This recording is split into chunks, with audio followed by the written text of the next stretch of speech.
And by like Friday afternoon, we're getting a full price offer. Exactly. And then they only gave us 24 hours to shop it around. So it was like, well, I think we got to do this. Oh, well, Florida got what they wanted. Totally.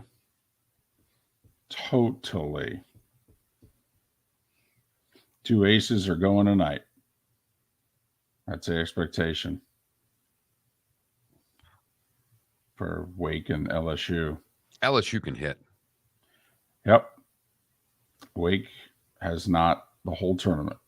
So neither really of the Gators. The first 5 guys on the Gators lineup are, I'm wondering, they've won 8 in a row, the Gators have, since losing in the regionals. First round of the regional. Yeah. First game of the regional or whatever. Second it was, yeah. And then they had to win 3 in a row, and they won 2, and now 3.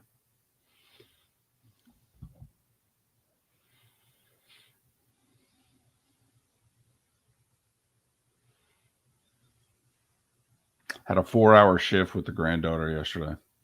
How'd that go? Well, fine.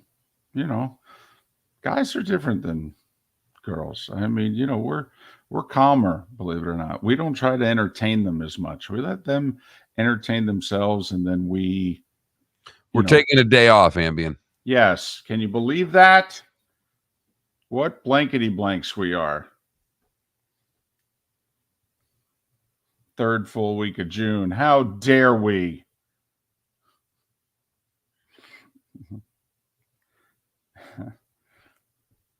But no, it went, as far as I was concerned, it went fine. Well, I'm sure it went fine for the kid. Not much she could say. Yeah. If it didn't, who's she going to complain to?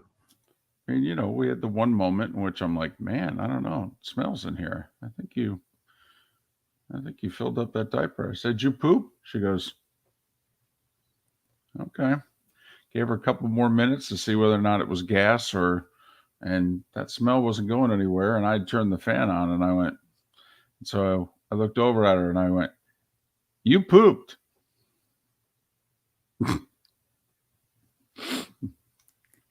Then she goes and hides behind a chair.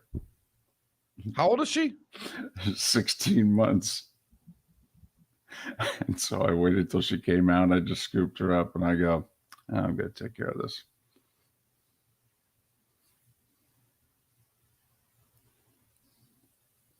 So I have a thought here as we're closing in. Bill Hancock resigned, making me ask the question, what's the best cake job in sports? What job would you want? Because I wouldn't want to be Roger Goodell. There's a lot of pressure. There's a lot of money with that job, but it's a job.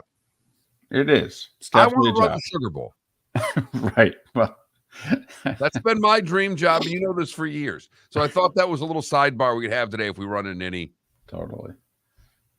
I saw that yesterday. I'm like, that. I don't know if it's a theme, but we might be able to come up with a poll question and have 4 jobs. Wait, the guy who ran the Sugar Bowl's name was Robert Cake? Is that what you said? No. Oh. No, sir. No. He said it's a cake job. It's a dream job. It's a cake job, right? Oh, I thought you said my bad. Right. No, Bill Hancock. It's Bill sorry. Bill Hancock, who ran the BCS, resigned. Sorry. Anyways. The wire at 6 a.m. The wires aren't fully touching. We understand. You know what? He's been doing this over a year. The wires should be touching. I don't exist right now. It's just do the show. Well, here we go. I'll just press buttons.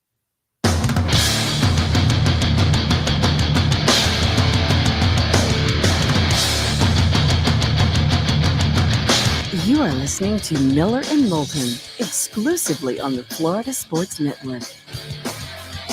And now, here's Mark Miller and David Moulton. Top of the morning to you. 10 weeks tonight. The Gators and UCF kick off the college football season. Heck with that week 0 stuff.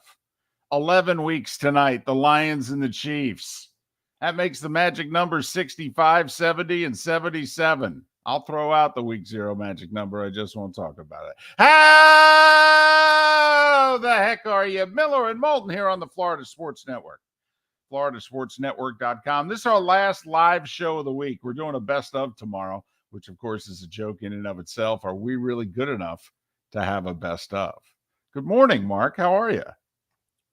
I'm good. I don't know if I'm good enough for a best of, but I'm good. Right. Well, hopefully we can contribute a couple segments today towards that cause. There you go. Listen, I'm doing something that I don't normally do over the next few days. It's going to begin this afternoon and evening. I'm spending time with family. What happened? Did you lose a bet? Well, exactly. No. I mean, you spend a decent amount of time with family. You have a lot around all the time, but this sounds like no. Like beyond the, obviously I live with my wife and mother-in-law. Okay. Right. And I'm in now the same city as my daughter and granddaughter. Okay. One of these days the son-in-law will make the cut. And that's like immediate family. So there's more coming?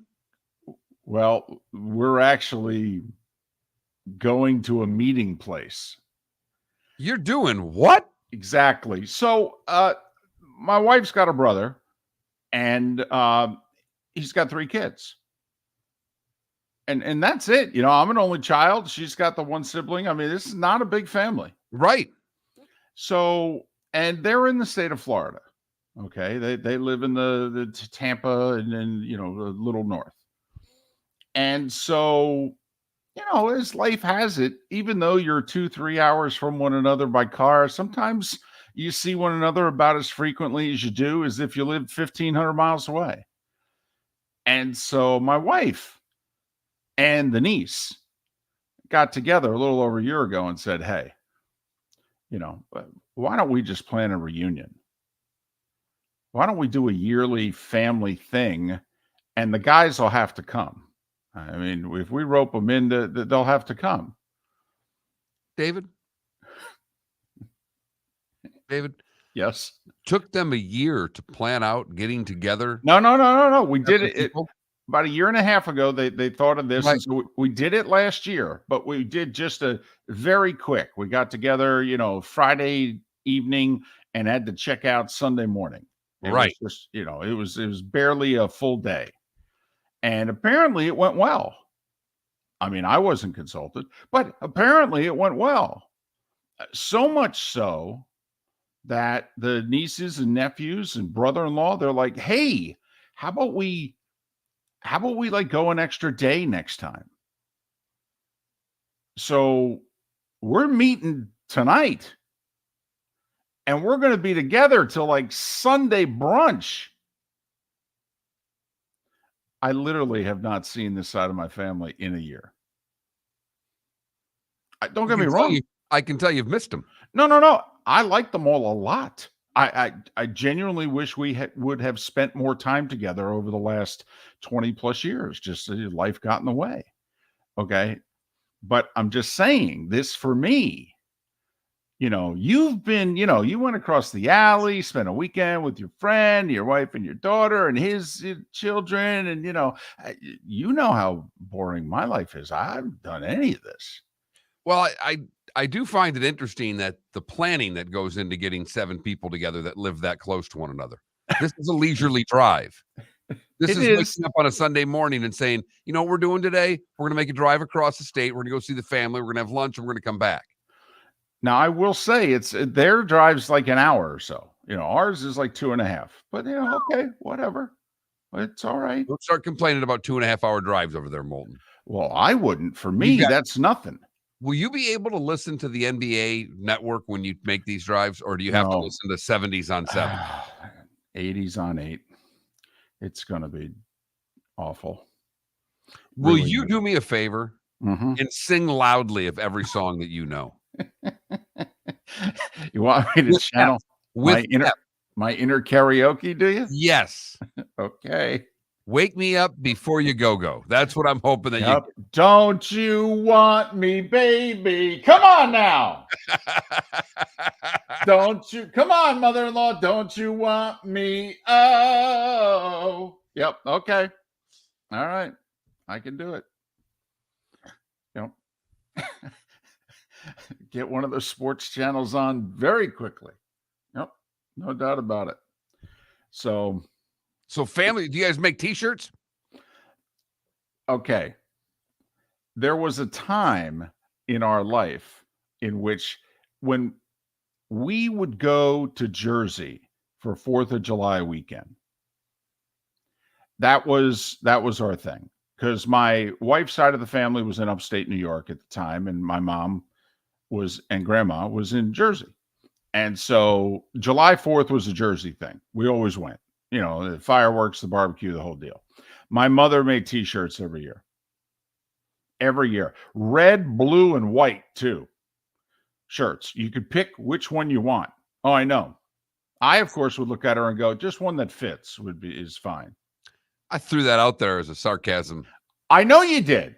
I know you did. Idea that you were the family that did the T-shirts. Well, I didn't do it. I showed up. All of a sudden, my mom had T-shirts. It's my mother. What am I going to say? Sure, Mom. Red would be great. Too bad you don't have orange, so I could just look like a pumpkin out here in this. Exactly.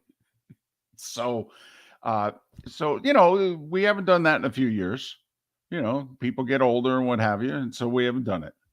So now we're at the other side of the family. Okay. Oh, if this goes the way it could, because, there are 2 grandkids and, to my mother-in-law, great grandchildren. So, I mean, Mark, if this goes well, if year 2 goes well, I am willing to bet a large amount of money there will be shirts for year 3. Outstanding. Good for you. So go family. Go family. Perfect weekend to do it. Yep. Really not a lot going on sports-wise. I mean, no. You're going to miss the College World Series? Oh, well. I mean. And besides, hopefully it goes 3. I can catch it Monday. Exactly. Catch a deciding game Monday. Even Sunday, you'll be back for the later part of game 2. That's true, actually, because, like most things, you can't check in before like dinner, but you got to be out at like daybreak. Exactly. I love those things. So we rented 3 days. Well, you really rented like 2.5. Yeah, just make sure you're out by 10 a.m. Exactly. But we're charging you for 3. Oh, good. Good. When can I check in? 9:30 at night. Oh, all right. Good. That's fantastic. So, yeah. So Sister Sledge and the family reunion going on with the Moultons. That's a great idea. But you and Paul in our Twitch chat rooms said the same thing at the same time. That's what I'm going to sing all weekend. I'm going to walk into the place carrying the food and the luggage going, we are family. Come on now. All my brothers, sisters, and me. You know what? And do it dressed in drag like the end of Birdcage. Really throw them for a loop. Bob Dole is gorgeous. If you've seen that movie, that's funny. It's an underrated movie right there. It really is. Great cast. My goodness. Unbelievable cast. So anyway, so that's that's my weekend. Yeah. All right. We're doing this. I'll tell you what, though. This whole adding the extra day, this really gets in the way. I love a draft. There's going to be drafts tonight. There's no one in the family that likes the NBA either. They're all hockey folks, all of them. 2 of them played hockey. Okay. Oh, yeah. If I try to put the NBA draft on tonight, they might drown me. You can slide it on. There's nothing else on. Really? Think about it. We haven't seen one another in a year, and you're watching the NBA draft? Yes.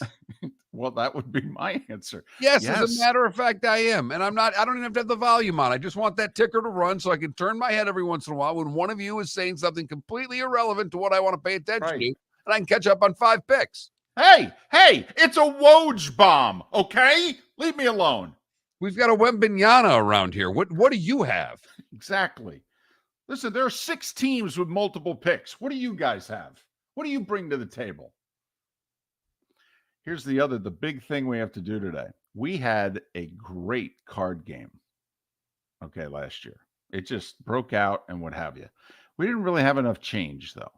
Okay, so of course now the 20-year-old guys, they really want to gamble. And of course, the women are freaking out. The mass text, and they're going on. There's one, nephew. He wants a $50 buy-in. I mean, it sucks when the 20-year-olds are making more than the 50-year-olds. So, anyway, certainly more disposable income. Got that right, because the 50-year-old are still paying the 20-year-old bills. But so anyway, the wife's in charge of going to the bank this morning before we get on the road. Quarters, dimes, and nickels, $100 worth. Okay, they are going to love her at the bank. Hi, may I help you? Yes, I want $60 in quarters. I want $30 in dimes, and I want $10 in nickels, please. Thank you. Now, here's the thing. I almost want to lose. I don't want to have that $100 in coins to bring back with me. Are you serious? What? I mean, I got to roll all that stuff back up? No. I could see you as someone that likes rolling coins. Quarters. I could see you with the big change jar and sitting there watching your NBA draft, rolling coins, talking about how great life is. Quarters. I like the big, I used to use a quarter as my ball mark too. Okay.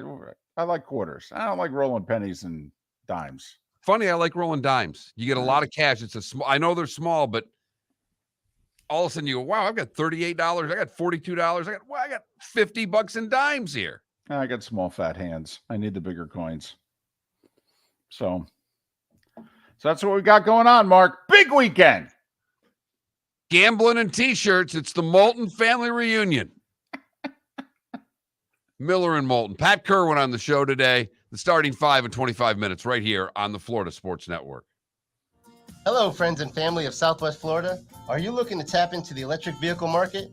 Well, look no further, because we here at Southwest Florida Golf Carts have just what you need. E-bikes, golf carts, LSVs, scooters, and more. Come down and talk with one of our experienced sales reps, have a soda and a smile, and you could be cruising the streets in your new EV today. Stop by the store or visit our website at flgolfcarts.com and enter for a chance to win $100 off your next purchase by answering John's monthly sports question. Ladies and gentlemen, once again. Hi. Excuse me. Hey, the line starts back here. Ma'am, if your party's not here, you're going to have to go around again. If you had the opportunity to avoid all this, wouldn't you? Salt Live is the official transportation provider of the Miller and Moulton Morning Show, making your trip to and from the airport seamless and stress-free. Salt Live is supported with the help of local partners like the Bayfront Inn. Gather your family and friends and enjoy a leisurely day on the water with a pontoon or deck boat. If you prefer to explore the waterways without a motor, the Bayfront has canoes, standboards, and kayaks. At the end of your journey, enjoy lunch or dinner at the Bamboo Tropical Bar and Grill. The Bayfront Inn, something for everyone on 5th Avenue in downtown Naples. BayfrontInNaples.com. When you need a ride, book with Salt Live Transportation, 308-8686, or book on saltlivetransportation.com. David Moulton for Napa Auto Parts, and Napa Filters. Insist on Napa Filters for your vehicles, or if you're a do-it-yourselfer, only buy Napa Filters. Napa has a filter for almost anything on earth that moves, whether it's motorcycles, foreign and domestic cars, vans, SUVs, earth-moving equipment. You get the idea. Napa Auto Parts, Napa Filters. Insist on them for your vehicles, or if you're a do-it-yourselfer, only buy Napa Filters. You are listening to Miller and Moulton on the Florida Sports Network.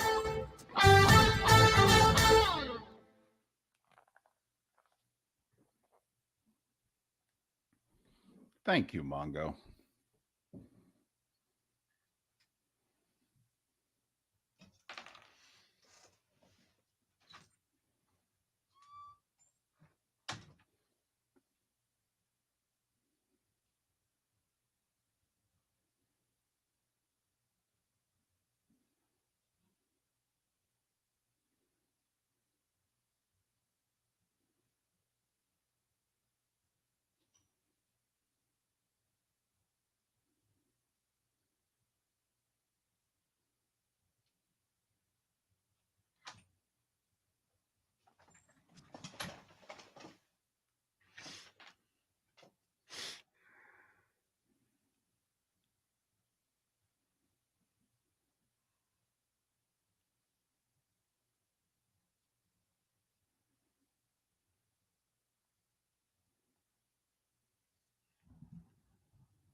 It's a great question, KW.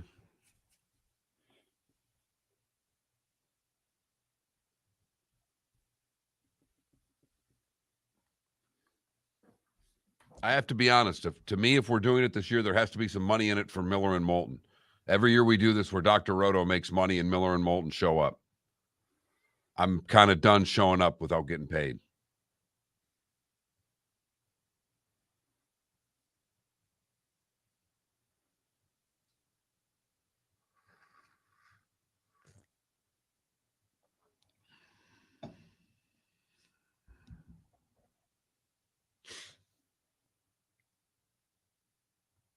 And I love drafts.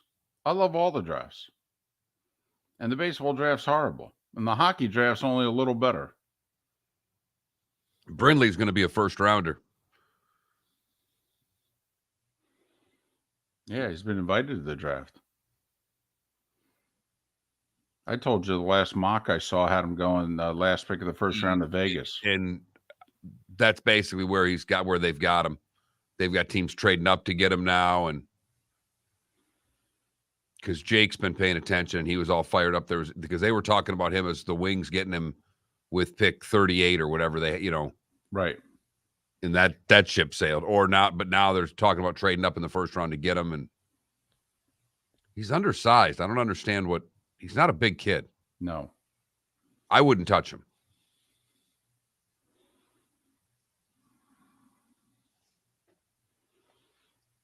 I watched him in the Frozen Four. The other kid from down here, Seamus, is to me a much better player. The kid that the Devils drafted.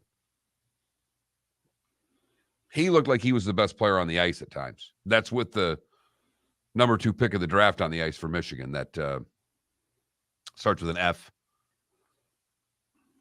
Yeah, like an Italian name.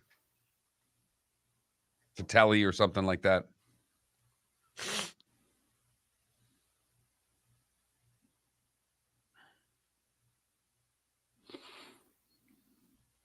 KW will make it a day-long event. We'll do a golf tournament in the morning, early afternoon, and then we'll go straight into the dinner meet and greet for fantasy.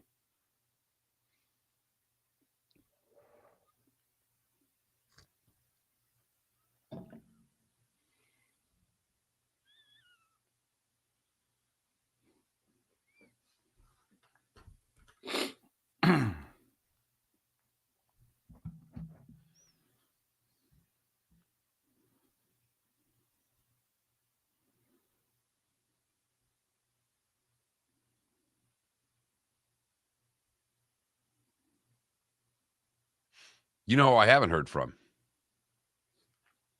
Today's the day.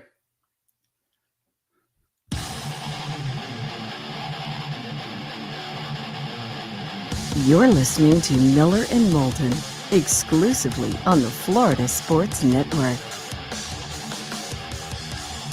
21 minutes past the hour, top of the morning to you. Miller and Moulton, Florida Sports Network, floridasportsnetwork.com. Pat Kirwan will join us top of the 8 o'clock hour to talk all things NFL. 2 hours from now, Jake Chapman, voice of the Orlando Magic. I'm telling you, we've been telling you all week, they seem poised to do something. 2 lottery picks. They really don't need any more young players, although a guard wouldn't be the worst thing in the world. But, I mean, they got cap room. They got picks. I don't know. Seems as if they're in prime position to do something. Talk to Jake Chapman about whether or not they're going to do anything coming up in a couple hours. Mark, it's a little gooberish, but, Halls of Fame, drafts. Hockey Hall of Fame yesterday. You need 14 out of 18 votes. And they had put 6 goalies in who had played in the last 40 years. That's it. Well, they decided to make up for it yesterday. They put in, of the 4 players, they're only allowed to put in 4 players, if you know what I mean. Then you got the builder category and the women's hockey category. They can only put in 4 players. 3 of the 4 goalies. I mean, guys who scored 500 goals are still waiting to get in. Right. And Tom Barrasso's a Hall of Famer. I was surprised. Back-to-back cups with the Penguins in the early 90s. I guess that got it done. Never really thought of those Penguin teams winning cups because of their goaltending, David. Certainly not the 91 team. I'll tell you that. But good for him. Yeah. Barrasso, Vernon Lundqvist, and Pierre Turgeon all getting in.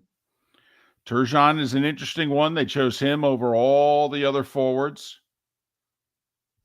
Alexander Mogilny, who's a historic figure in the sport and continues to be shunned. Did he do something? Did he say something? Did he pull a Miller and Moulton? Okay, and there's a reason why he's continuing to be shunned. What are we missing with that one? That makes no sense. But Kachuk with over 500 goals. He's not in. No Roenick. Okay, no Theo Fleury. Pierre Turgeon, who, by the way, won a Selke. That's it. It's the only award he ever won. Didn't win a playoff MVP. Didn't win a regular season MVP. Didn't win a scoring title. I mean, he's kind of a Craig Biggio. Are the numbers Hall of Fame numbers? Yeah, probably. Okay, but he was a compiler. There were others that were deemed bigger stars that were on the list that they said, no, not this year. I threw this out there of the builder category. The late Pierre Lacroix, who actually helped build the Nordique / Avs teams from the mid and late 90s and early 2000s. He built that group. He was elected. But Ken Hitchcock, he's like top 5, definitely top 10 all time in wins and what have you. And lifer, coached junior, coached in the minors, then coached in the NHL. I had one of the guys that I worked with that ended up playing. I think he played a couple of games with the Avs, but mostly a top tier minor league player. Played for Hitchcock and junior, said he's the best coach he ever played for. Oh. And so I don't know anybody that said anything bad about Ken Hitchcock, if you know what I mean. Players loved him. Won a cup. Didn't he? Wasn't he the head coach of the controversial cup? The cup that you still believe should not have been awarded? Not under the way it was. That wasn't a goal. I mean, I don't know what you want me to tell you. In a league where they said you couldn't have any part of your foot in the blue, Brett Hall's foot was in the blue. It wasn't close. Correct. That goal shouldn't have counted. No, it should not have. But it did, and the Dallas Stars won the cup, and Ken Hitchcock won his cup, and now he's in the Hall of Fame. So that went on yesterday. And we already have more trades in the NBA, and we're not even to the draft. I'm glad they're getting this out of the way now, because the NBA draft, it's amazing they don't take a page out of the NFL draft. I mean, come on, they're watching. Millions of us are watching. Someone from the NBA office is watching the NFL draft. The NFL announces the trades, okay? The Chicago Bears have traded the 13th pick of the first round to the Seattle Seahawks. Seattle is now on the clock. Seattle, with the 13th pick of the first round, chooses. The NBA doesn't do that. They'll announce the Bulls have taken, so-and-so out of Kansas. Guy comes up. They put the Bulls hat on him. They pose with the jersey. He goes, he does interviews. Hey, what's it like to be a Bull? And apparently the whole league knows he's headed to Memphis. I mean, come on. Hey, just announce the damn trade. Don't wait 2 hours. It's a terrible look of all the pitchers throughout NBA drafts of drafted players taking pictures with teams that they never, ever played for. Kobe with the Celtics, Yeah, it's awful. I don't know why they still continue to do it. I mean, literally, the pick is being made, and they go, and, Woj or Shams goes, yeah, he's going to Memphis. Deal's done. They're going to swap this, okay? Or he's going to Memphis if they can draft so-and-so at 17. They want to get their hands on so-and-so. If they get him, then the swap's going to happen. Oh, Okay, great. Twitter has sucked away the suspense of the NBA draft. Well, what's interesting, though, is Woj has already pledged he is not going to release the picks early. Now, there are others that will. Yeah, right. He But- won't. It's why I laugh at all of you for watching the NBA draft.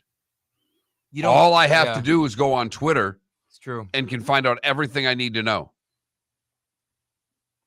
before you. You know what you can also do is follow an account and then turn on your Twitter notifications, so you're getting notified every time a pick is made. They took him off the draft last year, and he was my favorite part of the draft, Fran Fraschilla, because he's responsible for the international players. And the regular ESPN talking heads have no idea who these guys are. And they literally say that. So-and-so from Bolivia. Where's Fran? Fran? Well, I saw him first at a red stop on the side of the road. He was eating chicken. Okay. And then he went to play a doubleheader later in the day. And he's got these incredible stories. All right. He started playing professionally when he was 14. All right. He's been adopted twice. Okay. It's just, okay. Great. And they took him off the draft. It's like, oh, he's the only guy who knows that the third of the players are being drafted. What are you doing? And I would think now after Jokic, put him back on. I'm with you there. These obscure European second-round picks are not so obscure anymore. Pick 41. That's what the whole draft's about. From now until forever, pick 41. Pick 199 in football, pick 41 in basketball. That is really what is going to matter for drafts going forward. Do we have to find one for baseball and hockey? We have to find the player that was taken, great player, legendary player that was, Piazza was like, I don't know, 1800. I don't know if he's got enough status. He's a Hall of Famer, but, he's not a legend. Brady's a legend. Jokic is on his way. So that's our job, Mark, in the coming months on this show. We have a lot of jobs. Twitch chat room, get to work. I'm delegating. You're much better at that than I am. Well, I could have delegated it to you, but you've got enough work to do. You've got a family reunion coming up. Miller and Moulton, the starting five, and news of the reunion on the other side, the Florida Sports Network. David Moulton for Napa Auto Parts, and Napa Filters. Insist on Napa filters for your vehicles, or if you're a do-it-yourselfer, only buy Napa filters. Napa has a filter for almost anything on earth that moves, whether it's motorcycles, foreign and domestic cars, vans, SUVs, earth-moving equipment. You get the idea. Napa Auto Parts, Napa filters. Insist on them for your vehicles, or if you're a do-it-yourselfer, only buy Napa filters. Hello, friends and family of Southwest Florida. Are you looking to tap into the electric vehicle market? Well, look no further, because we here at Southwest Florida Golf Carts have just what you need. E-bikes, golf carts, LSVs, scooters, and more. Come down and talk with one of our experienced sales reps, have a soda and a smile, and you could be cruising the streets in your new EV today. Stop by the store or visit our website at flgolfcarts.com and enter for a chance to win $100 off your next purchase by answering John's monthly sports question. Ladies and gentlemen, once again. Hi. Excuse me. Hey, the line starts back here. Ma'am, if your party's not here, you're going to have to go around again. If you had the opportunity to avoid all this, wouldn't you? Salt Live is the official transportation provider of the Miller and Moulton Morning Show, making your trip to and from the airport seamless and stress-free. Salt Live is supported with the help of local partners like the Bayfront Inn. Gather your family and friends and enjoy a leisurely day on the water with a pontoon or deck boat. If you prefer to explore the waterways without a motor, the Bayfront has canoes, standboards, and kayaks. At the end of your journey, enjoy lunch or dinner at the Bamboo Tropical Bar and Grill. The Bayfront Inn, something for everyone on 5th Avenue in downtown Naples.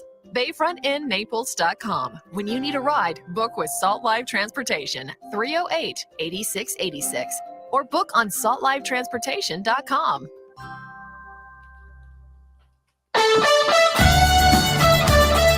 You are listening to Miller and Moulton on the Florida Sports Network.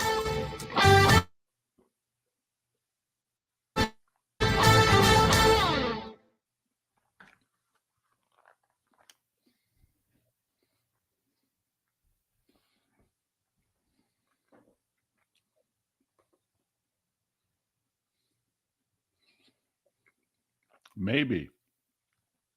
I'll ask him. Because he likes him.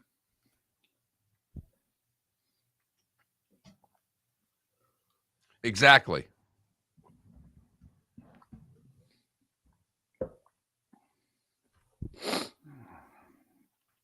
Oh, there you go. Is that true? Pujols drafted in the 13th round? Yep. Wow. Well, there's pick 41. Well, but we got to find out what number he was. Right. Let's see. Yeah, I don't think Zetterberg or Brenda Moore got snubbed. I think they're on the really close. They're on the Hall of really good. And Turgeon was more than a point a game player. He just didn't play many important games. He's top 40 in goals and assists and points. He was the 402nd pick. There you go. 99. There's our baseball number. 402. 402. Oh my goodness. I'm telling you, Piazza's like 1,800, something ridiculous. And also, he's a pick that can't happen anymore because they've reduced the draft to 20 rounds. So 402 is Pujols? 402. 41, 199, 402. Yeah, I'm a little shocked by Barrasso, Ambien.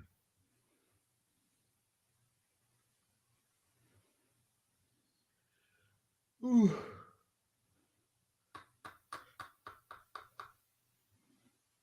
Wemby and Scoot, streaming now on Disney Plus.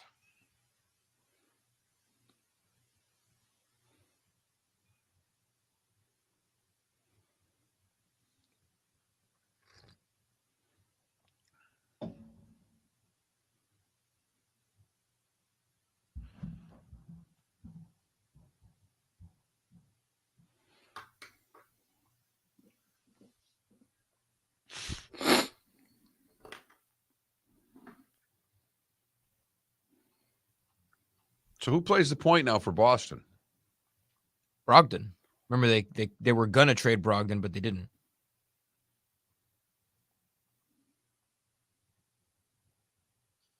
Surprised they wanted Porzingis badly enough to trade the most Celtic in recent history. But with Jaw out 25 games, he is going to be perfect for Memphis. He might actually make them better.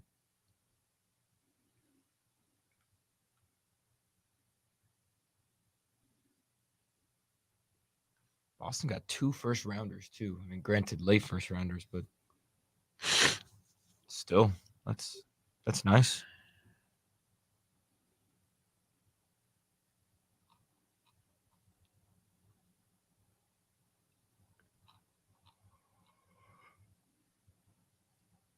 Oh.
Here we go.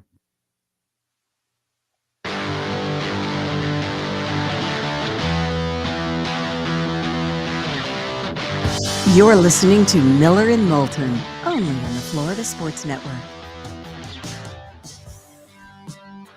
22 minutes before the hour, top of the morning to you. Miller and Moulton, Florida Sports Network, floridasportsnetwork.com, 65, 70, 77. Those are the magic numbers. It is 9 weeks from Saturday. Week 0 kicks off the college football season. I mean, Notre Dame is playing Navy in Ireland. USC's in action. Could easily be 2 top 10 teams, certainly 2 top 15 teams. Not sure Notre Dame's worthy of the ranking, but you know, it happens. We know it. But 10 weeks tonight, Gators, UCF in action. 11 weeks tonight, Lions and Chiefs. Can you make it? Can you make it? Time now for The Starting Five. 5 stories you need to know. It's the Starting Five on Miller and Moulton. Here's number 1. We'll start with Major League Baseball. Quick 2-game series, Rays and Orioles. Baltimore won game 1, so Tampa really needed to win yesterday. Otherwise, O's would have been a game back in the loss column. And so Tampa Bay took care of business. A 4-run second. Rosarena and Paredes homered. Taj Bradley, 6 innings, 1-run ball. 7-2 Tampa Bay over Baltimore. Leads back to 5. Marlins lost their second straight to the Jays. You know, it's funny. Alcantara showed signs yesterday of being the best pitcher in baseball like he was last year. It was just that 5-run second that got in the way. That's a problem. Toronto beat Miami 6-3. Yankees hit 3 homers, doubled up Seattle 4-2. Twins snapped the Red Sox 6-game winning streak, 5-4-10. Twins won, but so did the Guardians. Cleveland rallied late, beat Oakland 7-6. They were a game back. Second straight Dodgers 2-0 win over the Angels. Freddie Freeman homered off Ohtani. A solo shot. Ohtani was terrific, but the Angels only had 2 hits. Mark, It was terrific pitching. I mean, if they only had 2 hits, he didn't do much at the plate. What can this guy at least try to compete? I'm sorry, the 7 innings of 1-run ball. What else did you do tonight? Mark, we got some streaks going on in Major League Baseball, good and bad. In Cincinnati, Mark. Where are you going to go? First place, 11 in a row. Let's put this in perspective. This is the longest winning streak for the Cincinnati Reds since 1957. You know, that whole Big Red Machine decade, never did any of those teams what the 2023 Cincinnati Reds have now done. 11 in a row. They beat Colorado 5-3. Their record is almost good enough to be in the playoffs if they weren't leading their division. Wow. They're starting to make the Central look like a real division. The Reds. All right. This, my favorite tweet in a long time. Matt Wilkes put it out there a couple days ago. The Reds payroll this year. Joey Votto's making $25 million. He played his first game of the season Tuesday. Mike Moustakas, who's no longer with the team, is making $18 million. Will Myers, who's no longer with the team, is making $6 million. Ken Griffey Jr., who's been retired for 13 years, is the 4th highest paid Red at $3.6 million. Kevin Newman's making a little under $2.75 million. Luis Cessa, who's no longer on the team, is the 6th highest paid Red at $2.65 million. And Kurt Casale is making $2.5 million. This little exercise is the proof of why there will never be a salary cap in baseball. It doesn't have anything to do with the high-priced teams. The high-priced teams would sign up for a cap tomorrow. It's all the low-paying teams that would never get to the floor. So to review, 4 of the 6 highest paid Reds this year are no longer with the team. Unbelievable. 11 in a row. The Giants are like, hey, you're taking all our oxygen. We've won 10 in a row, for goodness sakes. It's our longest winning streak in 19 years. They beat the Padres 4-2 yesterday. I have a challenge for all of you. I want you to look Tuesday night, 8th inning, call at the plate between Texas and the White Sox that got overturned, that Bruce Bochy called, maybe the worst call I've ever seen. And I want you to compare it to the call in the Padres-Giants game yesterday that led to 3 of San Francisco's 4 runs, because it would have been the final out of the inning with no runs scored. It's also egregious and also overturned thanks to replay in New York. Baseball's got a problem. This is when the NFL, was it last year, the year before, roughing the passer, 2 years before that, pass interference. Baseball's got a problem right now. They don't know what blocking the plate is anymore. I mean, if you're within like 3 feet of the plate, they're calling the catcher for obstruction. It's ridiculous. You have a better shot at tagging someone out at second base on a throw, on a caught stealing. They're blocking more. No, you know what I'm saying? Like, yeah, totally. When you go to second, they're blocking more of that bag than they're blocking at home, and they don't call that. It's ridiculous what's going on right now in baseball. And both managers who've gotten ejected in the last 2 games were former longtime catchers, too. 10 in a row for the Giants. Cubs beat the Pirates 8-3. Held Pittsburgh to 2 hits, in fact. How many of the Pirates lost in a row? That'd be 9. They were 4 games above 500 before this losing streak. Now, hell, they're in 4th place. They went to 1st to 4th during this losing streak. Arizona remains 2.5 ahead of the Giants, 3.5 ahead of the Dodgers. They beat Milwaukee 5-1. Javi Baez got his 1,000th hit. 9-4 Detroit over KC. Astros took 2 of 3 for the Mets, 10-8 the final. Who isn't taking 2 out of 3 for the Mets? I mean, please. Washington snapped their 5-game losing streak, and the Cardinals 4-game winning streak, 3-0. And Texas beat the White Sox 6-3. But the biggest thing, Mark, to come out of baseball yesterday, did you see what the Baseball Hall of Fame announced? I did. Remember last week, wasn't it like last 2 Tuesdays ago? I think that's right. The reverse Monday or Tuesday, the reverse boycott night. Right, the Rays-A's game. Baseball Hall of all the people that had the T-shirts that said "sell." Baseball Hall of Fame said, "Yeah, we want the shirt." Telling the history of the Athletics, I guess. They're going to have to say, well, they also moved from Oakland to Las Vegas, and here you go. Here's the shirt. Mm-hmm. College World Series, Gators gave up the tying run at the bottom of the 8th, but fortunately, they scored the go-ahead run in the top of the 9th, and then center fielder Michael Robertson made a great catch, robbing extra bases in the bottom of the 9th. To end the game, Florida 3-2 over TCU. The Gators are in the finals for the first time in 6 years. They will play either Wake Forest or LSU. They'll find out who tonight, because LSU staved off elimination yesterday, rallying from a 2-0 deficit, beating the number 1 team in the country 5-2. Both teams expected to throw their aces tonight. It is so lined up for the Gators. The Gators took care of business yesterday, so what didn't they have to do? Start bringing their number 1 and 2 starters back around. So the Gators will be locked, loaded, and ready Saturday, Sunday, and Monday with their top 3 pitchers.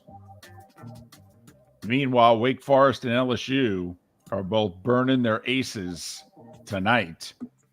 Maybe one of them can come in relief Sunday, Monday for a few innings, maybe. So looking good for the Gators. NBA drafts tonight. San Antonio, Charlotte, Portland with the top 3 picks. The word is now Portland's going to keep the pick. Whatever. Portland, one of 6 teams that has multiple first-round picks. Portland with 3 and 23. Houston with 4 and 20. Orlando with 6 and 11. Brooklyn with 21 and 22. Indiana with 7, 26 and 29, although the word is they're trading 29 to Denver. And Utah's got 3 first-rounders, 9, 16, and 28. The Heat are picking 18th, Lakers 17th. So even though both made the conference finals and one made the NBA finals, they do the draft based on regular season finish. So Lakers 17, Heat 18. That's a nice break. 3-team trade yesterday in the NBA. Porzingis goes to Boston. They also get 2 first-round picks. How the hell did they pull that off? How does Boston do this? They get 1 this year and 1 next year. I'm with you, David. I looked at this trade and I thought Porzingis, Smart, okay, but where are the picks coming from? Marcus Why are Smart they going to Boston? Marcus Smart goes to Memphis, which is interesting because originally the 3-team deal had Brogdon going to the Clippers. Clippers shied away because of his elbow injury. So the Boston had to put it back together again. Smart goes to Memphis. The backup point guard in Memphis, Tyus Jones, he goes to Washington. Couple of pieces from Boston, Danilo Gallinari, Mike Muscala also go to Washington. Washington gets a couple second-round picks. Does the new GM of the Wizards know he's allowed to acquire first-round picks? He just traded Porzingis and Bradley Beal and got nothing but second-round picks for him. Meanwhile, the Celtics trade Marcus Smart. They get a player and 2 first-rounders. What are we missing? Chris Middleton, by the way, Mark, surprise, surprise. We talked about the players who yesterday had to decide, am I picking up my option or not? He had the biggest option, $40 million, and he said no. So now he's a free agent. Interesting what Milwaukee and Middleton do here. NHL Hall of Fame, Henrik Lundqvist, Tom Barrasso, Mike Vernon, 3 goalies, along with Pierre Turgeon elected. Ken Hitchcock, Pierre Lacroix in the builders category. Caroline Ouellette, one of the best women's players of all time, also elected. Calder Cup was last night. Hershey in overtime, Mark, 3-2 over Coachella Valley. The road team finally won a game in that 7-game series. It's the 12th title for the Hershey Bears. Golf, PGA Tours in Connecticut for the Travelers. Xander Schauffele, the defending champ. LPGA at Baltusrol for their KPMG Women's Championship. It's basically their PGA Championship. Oh, yeah. Did you see where a Senate subcommittee, both the leading Democrat and Republican on the committee, said to Jay Monahan, Greg Norman, and the PIF guy, hey, July 11th, we need you to testify. You need to start explaining what is going on here, okay? So how's Norman going to explain? He doesn't know what's going on. He wasn't in any of the meetings. He's not in any of the press releases. The hell are they inviting Norman for? Because Greg will run his mouth. He's the only one that might actually give him something. Norman's there for the entertainment. College football news. Bill Hancock, the executive director of the College Football Playoff. He's 72 years old. He's given 18 months notice. I'm retiring. Where do I apply? Well, you got plenty of time. All right. So not at the end of this year, but at the end of next year, once we get we're transitioning into 12 and what have you. He's like, yeah, my work here is done. I'm out of here. So in a year and a half, Bill Hancock walking away. Mark wants his job, apparently. Apparently, Miller and Moulton have less than 18 months to go. I'm not going to get it, but that's one of the cake jobs, one of the great jobs ever in sport. Well, I was going to say, no offense. I think you could be both the executive director of the College Football Playoff Committee and co-host Miller and Moulton. I got to be honest. This job's harder. And more time consuming. Is that one of the all-time cake jobs out there? Executive director of the College Football Playoff Committee or running like the Tangerine Bowl? Well, don't get me started because I'm still in Southwest Florida. Hertz is headquartered here. When we get the Hertz Bowl, I want to be the executive director of the Hertz Bowl. Who are your conferences again that you're going to make it? Sunbelt and MAC. We'll start with that. You do know you need a stadium, right? There's yet to be a stadium built in the through That's 39. It is a problem. They've got a minimum attendance thing apparently with these bowl games. How does the Bahamas Bowl get away with it? Well, because it's maybe it only applies to the U.S. If you have the game outside the U.S., like Bobby Bowden once said about Janikowski, I'll enforce the international rules. But he'll play. Damn right he will. He's going pro right after the game. What am I going to do? Where are you going to go? Miller and Moulton. Pat Kirwan in the 8 o'clock hour. We'll talk magic with Jake Chapman as well. What's the best job, cake job in sports? We asked that question on the other side. Thanks for listening to the Florida Sports Network. Hello, friends and family of Southwest Florida. Are you looking to tap into the electric vehicle market? Well, look no further, because we here at Southwest Florida Golf Carts have just what you need. E-bikes, golf carts, LSVs, scooters, and more. Come down and talk with one of our experienced sales reps, have a soda and a smile, and you could be cruising the streets in your new EV today. Stop by the store or visit our website at flgolfcarts.com and enter for a chance to win $100 off your next purchase by answering John's monthly sports question. Ladies and gentlemen, once again. Hi. Excuse me. Hey, the line starts back here. Ma'am, if your party's not here, you're going to have to go around again. If you had the opportunity to avoid all this, wouldn't you? Salt Live is the official transportation provider of the Miller and Moulton Morning Show, making your trip to and from the airport seamless and stress-free. Salt Live is supported with the help of local partners like the Bayfront Inn. Gather your family and friends and enjoy a leisurely day on the water with a pontoon or deck boat. If you prefer to explore the waterways without a motor, the Bayfront has canoes, standboards, and kayaks. At the end of your journey, enjoy lunch or dinner at the Bamboo Tropical Bar and Grill. The Bayfront Inn, something for everyone on 5th Avenue in downtown Naples. BayfrontInNaples.com. When you need a ride, book with Salt Live Transportation, 308-8686, or book on saltlivetransportation.com. David Moulton for Napa Auto Parts, and Napa Filters. Insist on Napa filters for your vehicles, or if you're a do-it-yourselfer, only buy Napa filters. Napa has a filter for almost anything on earth that moves, whether it's motorcycles, foreign and domestic cars, vans, SUVs, earth-moving equipment. You get the idea. Napa Auto Parts, Napa filters. Insist on them for your vehicles, or if you're a do-it-yourselfer, only buy Napa filters. Miller and Moulton here for the Clutch Vodka Play of the Day.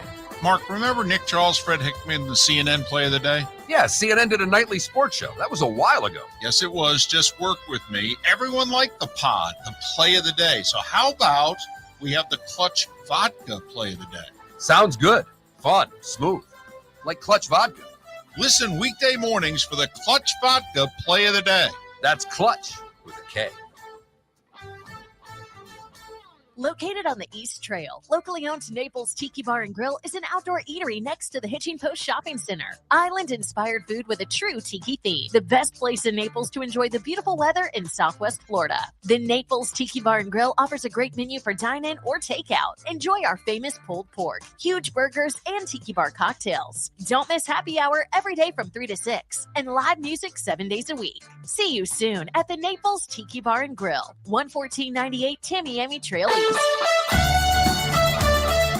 were listening to Miller and Moulton on the Florida Sports Network.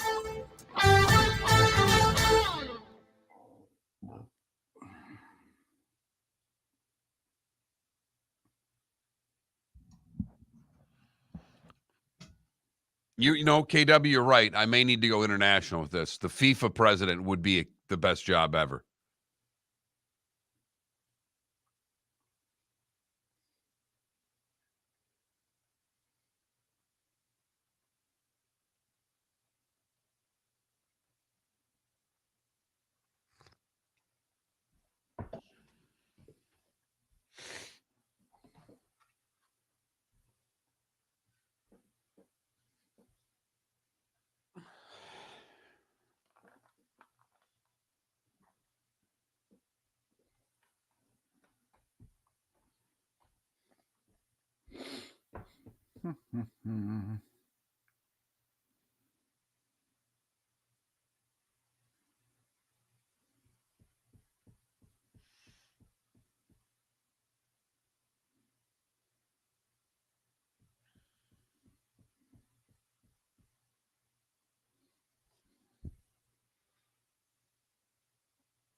DC, you took my nominee. I'm going to come back and say shall be masked.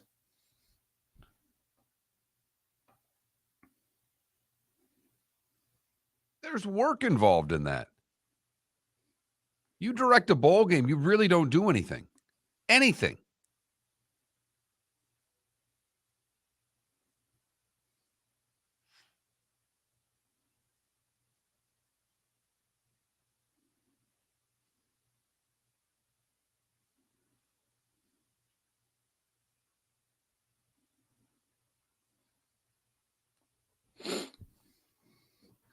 Mr. Boutte, I don't think you do. You want his pay, but Raj actually has to work. He's got to travel a lot, got to schmooze. Like, Raj was in Mexico City last year.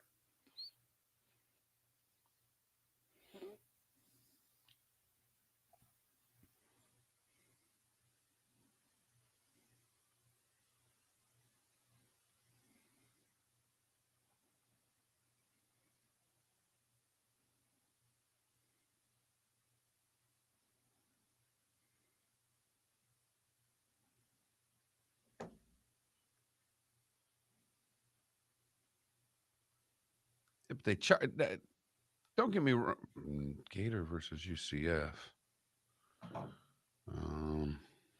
That's 2024 in football.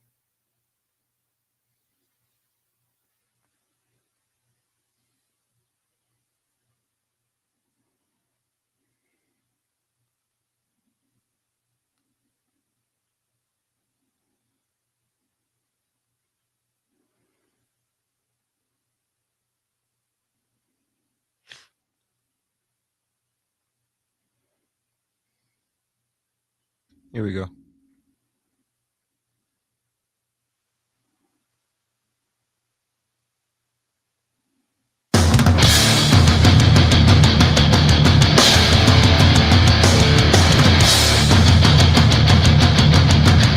You are listening to Miller and Moulton, exclusively on the Florida Sports Network.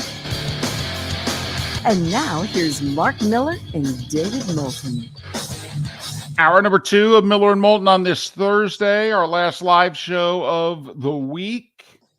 Pat Kirwan, 1 hour from now. Jake Chapman, radio voice of the Magic, in a little more than 90 minutes' time. The NBA draft is tonight. After all, Orlando in an interesting position. Final 50-plus games of the year, they were over 500.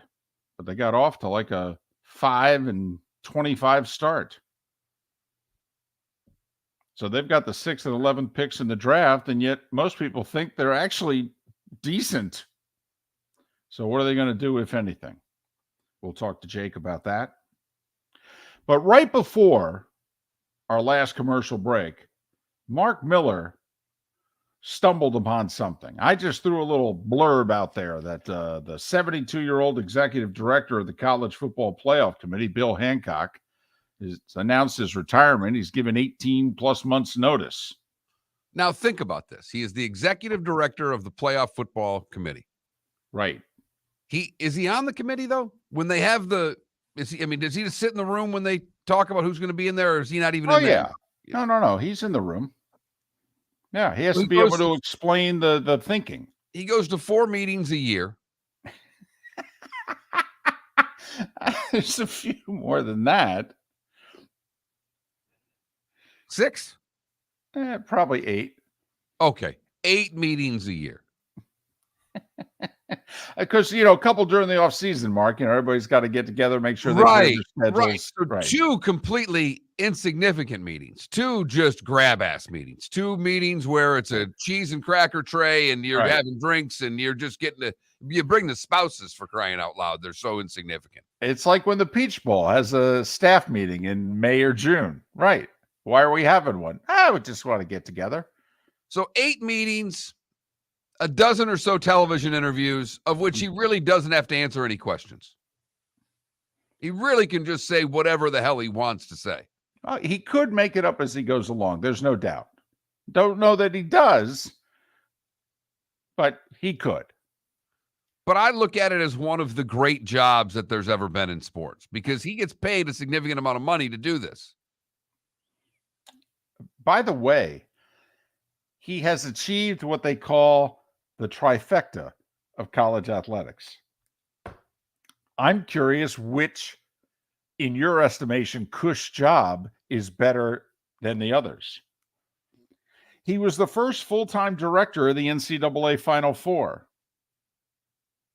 Now remember, it's just the Final Four. He was the first executive director of the BCS. Remember, just 2 teams. Polls, Right. computer, formula. They spit out who's playing. And then he was the first executive director of the college football playoff when they went from 2 to 4. And the minute they go to 12, he's like, nah, I'm too old for this. I'm out of here. This will take 3-4 weeks, 11 games. No, I'm out of here. I will say he's a fascinating guy. All right. He's run marathons. He's biked across the country. He's biked from Canada to Mexico. He wrote a best-selling He's got book. time.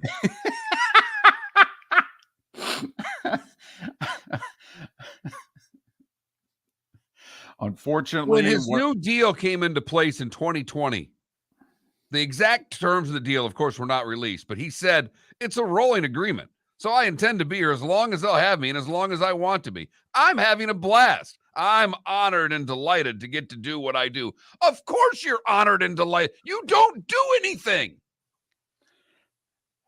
Climb Mount Rainier.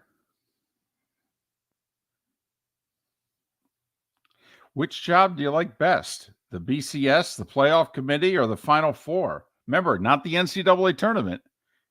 He was the first full-time director of the Final Four. 1 weekend, 4 teams, 3 games. That's the most he's ever had. 4 teams, 3 games. Final Four, college football playoff. In the middle, 1 game. The guy has spent what a job. 30 years. He's been responsible for no more than 3 games a season. He's in a couple halls of fame. Apparently went to college for journalism. Started as an SID. Did suffer some tragedy in his life. His son was on the Oklahoma State plane crash over 20 years ago. And he died in that crash. Married his high school sweetheart, though. For the most part, he's had a great life. Rides bikes and handles a football game. Climb Mount Rainier. Also, don't forget about the mountain climbing. He's been on the U.S. Olympic Committee for 15 different Olympics, going all the way back to 84 in Los Angeles. I mean, this guy likes big events, Mark. He likes meetings. He likes to be on the staff. Where did I go wrong? Well, there's still time, Mark. Well, you're in your early 50s. You can do that. He's 72. He announced retirement in 18 plus months. He did this to his mid-70s. Mark, you got 20 years where you could be executive director or something. Yeah, I don't think they're lining up to give me those jobs, though, David. Well, you got to get in line. Hey, get in line. You can talk. You talk for a living. You can talk yourself into one of those jobs. As you said, how hard is it? So when I saw Bill Hancock was resigning, I just thought of what great jobs there are in sport. And I've always wanted to be the CEO of the Sugar Bowl because that guy made a ton of money and it was just 1 game and you're living in New Orleans. I can't see how that's a bad gig. So of all the major bowls, Orange, Sugar, Rose, and what have you, you wanted Sugar. I think New Orleans is the most corrupt. I think there's more stuff you could get into. Everything about it sounds delightful to me. Well, and not only that the salary $600,000. Never mind what you can make on the side. Right. I have a job. There is some work involved. There's 45 weeks out of the year, not so much. 6-7 weeks, you got to do some work. but I'd be willing to sacrifice the 6-7 weeks for the other 45. How about our buddy Shelby Mast? He's a bracketologist. I mean, come on. Once they saw, I mean, Joe Lenardi, he might as well be in the witness protection program for 10 months. There's a lot of work with that, though. You actually have to know a thing or two. I'm convinced you don't have to do anything to be a director of a bowl game. Well, first off, you could steal material from other bracketologists.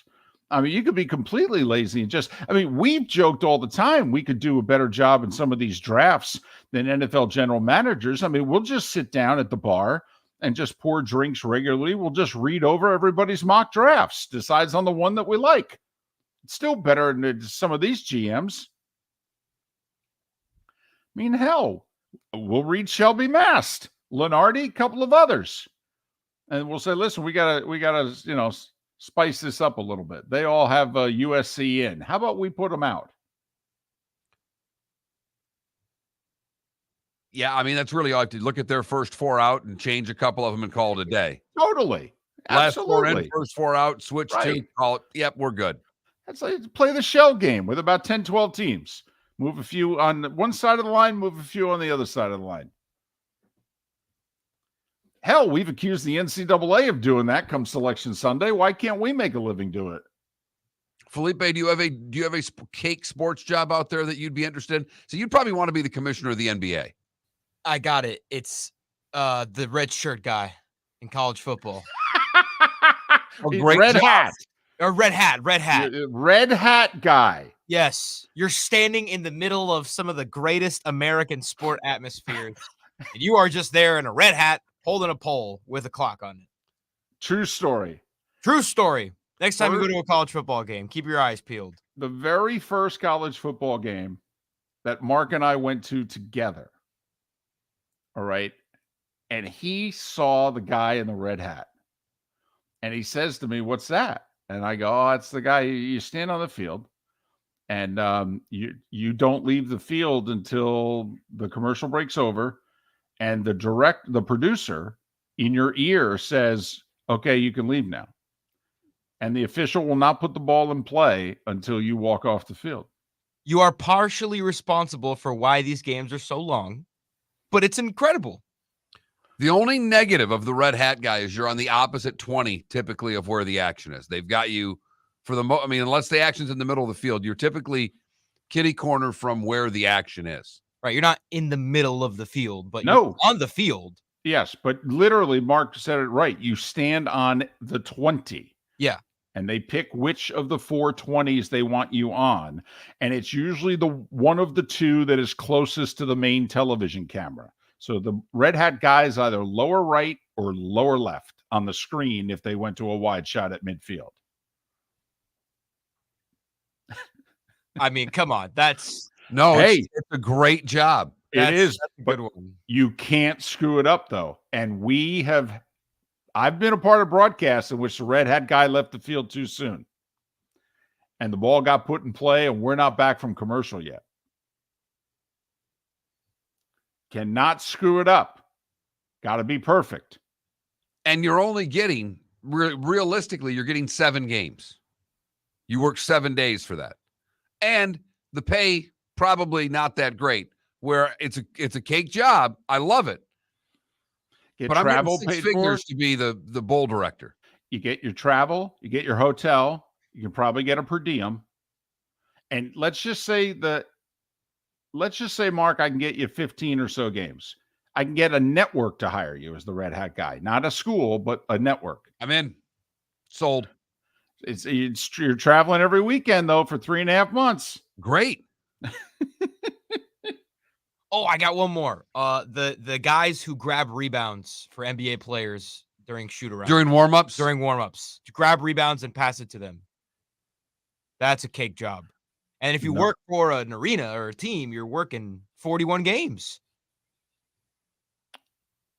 So you do know those are the same guys that have to be at the morning shoot-around.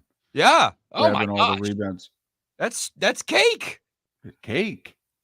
It's 7 months. Morning, and night. Listen, I get to see the greatest basketball players. You get to pass the ball to the greatest basketball players. Yeah, right. You would be making Felipe's smile right now is priceless. That'd be great. He'd come out of that going, 14 assists this morning.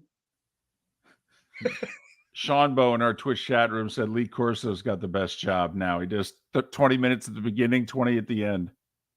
David Moulton for Napa Auto Parts, and Napa Filters. Insist on Napa filters for your vehicles, or if you're a do-it-yourselfer, only buy Napa filters. Napa has a filter for almost anything on earth that moves, whether it's motorcycles, foreign and domestic cars, vans, SUVs, earth-moving equipment. You get the idea. Napa Auto Parts, Napa filters. Insist on them for your vehicles, or if you're a do-it-yourselfer, only buy Napa filters. Miller and Moulton here for the Clutch Vodka Play of the Day. Mark, remember Nick Charles, Fred Hickman, the CNN Play of the Day? Yeah, CNN did a nightly sports show. That was a while ago. Yes, it was. Just work with me. Everyone liked the pod, the Play of the Day. So how about we have the Clutch Vodka Play of the Day? Sounds good. Fun. Smooth. Like Clutch Vodka. Listen weekday mornings for the Clutch Vodka Play of the Day. That's Clutch with a K. Located on the East Trail, locally owned Naples Tiki Bar and Grill is an outdoor eatery next to the Hitching Post Shopping Center. Island-inspired food with a true tiki theme. The best place in Naples to enjoy the beautiful weather in Southwest Florida. The Naples Tiki Bar and Grill offers a great menu for dine-in or takeout. Enjoy our famous pulled pork, huge burgers, and tiki bar cocktails. Don't miss happy hour every day from 3 to 6 and live music 7 days a week. See you soon at the Naples Tiki Bar and Grill, 11498 Tamiami Trail East. Hello, friends and family of Southwest Florida. Are you looking to tap into the electric vehicle market? Well, look no further, because we here at Southwest Florida Golf Carts have just what you need. E-bikes, golf carts, LSVs, scooters, and more. Come down and talk with one of our experienced sales reps, have a soda and a smile, and you could be cruising the streets in your new EV today. Stop by the store or visit our website at flgolfcarts.com and enter for a chance to win $100 off your next purchase by answering John's monthly sports question. You were listening to Miller and Moulton on the Florida Sports Network.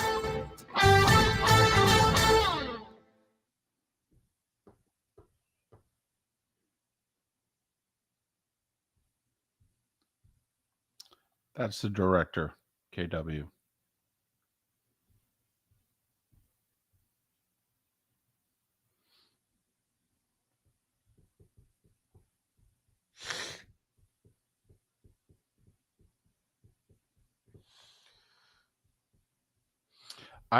I might argue the producer,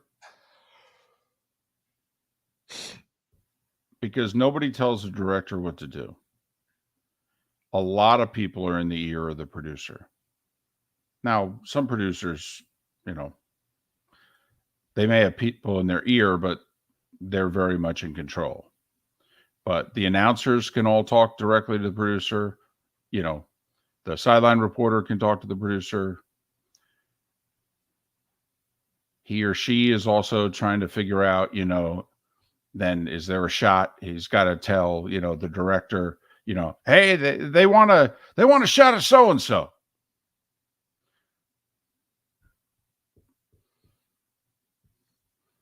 I wish everybody could sit in a control room for a live sporting event. I'd love to. It's nuts. So I got a text. I got a few Cincinnati Bengals friends that have heard that I've picked the Bengals. One of which has already said, so work on Moulton. Rams at Bengals, September 25th. Come on up. We'll golf for the weekend. Go to the Monday night game. I think hold on. September 25th, 26th, something like that. Hold on. There's 2 Monday night games that night.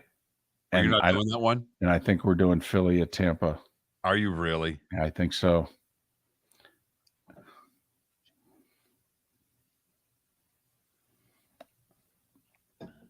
I could get you tickets, but I can't, if we were going, hell, I'd get you, Right. You'd have my hotel room. Well, I'd stay with Johnny Mack. I already had a place to stay at. But in all seriousness, I mean, you know, I'm sure I could get you in. Oh, that sucks. You're not going to be there. I don't think so. I have it down that we're doing Philly Tampa that night.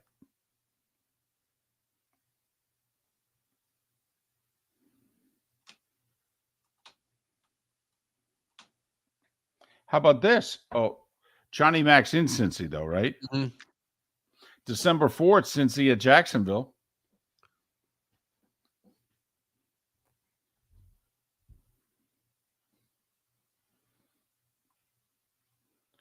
Could be for the number 1 overall seed, Mark. It's very true.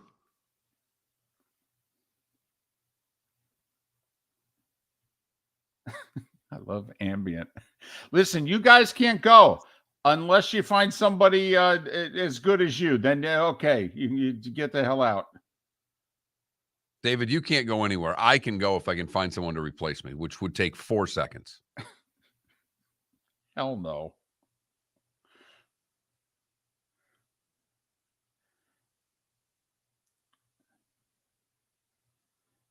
DC, I knew who Joe and Joy's producer was last year.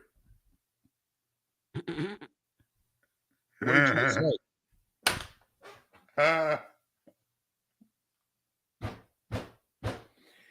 That's so much funnier than you guys know.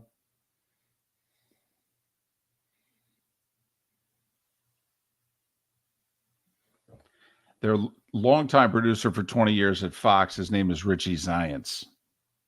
He does all the 425 games and the top playoff games. He did the Super Bowl last year. He's based out of Phoenix. He's a New Yorker, lives in Phoenix. We used to bond.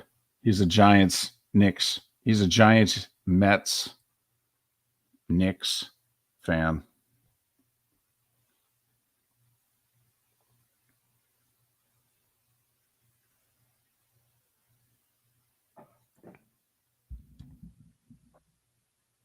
Here we go.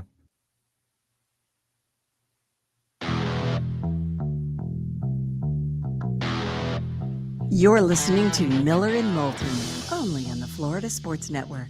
And now, here's Mark Miller and David Moulton. 21 minutes past the hour. Miller and Moulton, Florida Sports Network, floridasportsnetwork.com. Pat Kirwan at the top of the hour, all things NFL. We'll get into the NBA draft a little bit, at least from Orlando's perspective, with Jake Chapman coming up in a little more than an hour. Bill Hancock. I almost confused him with Ken Hitchcock. He got inducted into the hockey, well, not inducted, but he got elected into the Hockey Hall of Fame yesterday. Bill Hancock is retiring. 72 years old. If that name sounds familiar, it's because he's the executive director of the College Football Playoff Committee. Mark feels it's one of the 3 best jobs in the country. He wants it. He's applying for it. And he's asking all of you, what do you feel are the greatest cake jobs in sports? I like this guy's answer on the text line, 21,000. If you've never texted the show before, FSN radio is the key word. But send your cake jobs to us. Fenway Park scoreboard changer. Oh, that's a good one. Well, it's a lot better than the Wrigley Field scoreboard changer because you got to do all the games at Wrigley. Although it does help a lot, you know, for the longest time, you were like the only one taking place in the afternoon. Last 30 years is a little different. A few night games added in, like half. One very funny person said morning radio show host. You can have it. You can have it. And the pay that goes with it. Yeah, and the hours. Uh-huh. Yep.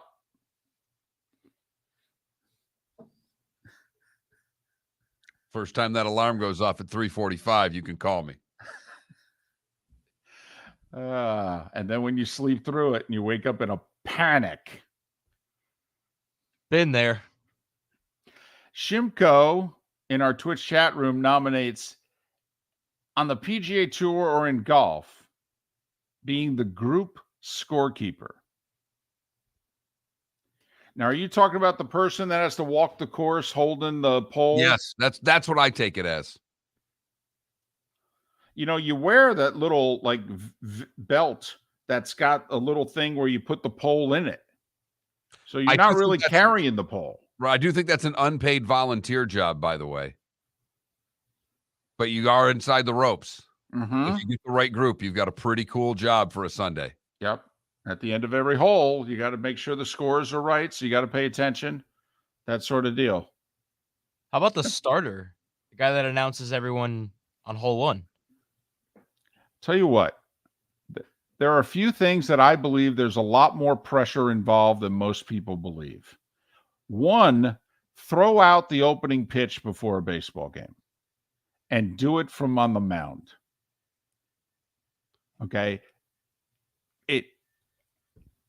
I'm telling you, there's more pressure. It's the first time in a lot of people's lives where they're looking around going, I got thousands of people staring at me right now, and I have to do something athletic. And I don't know if I can do that anymore.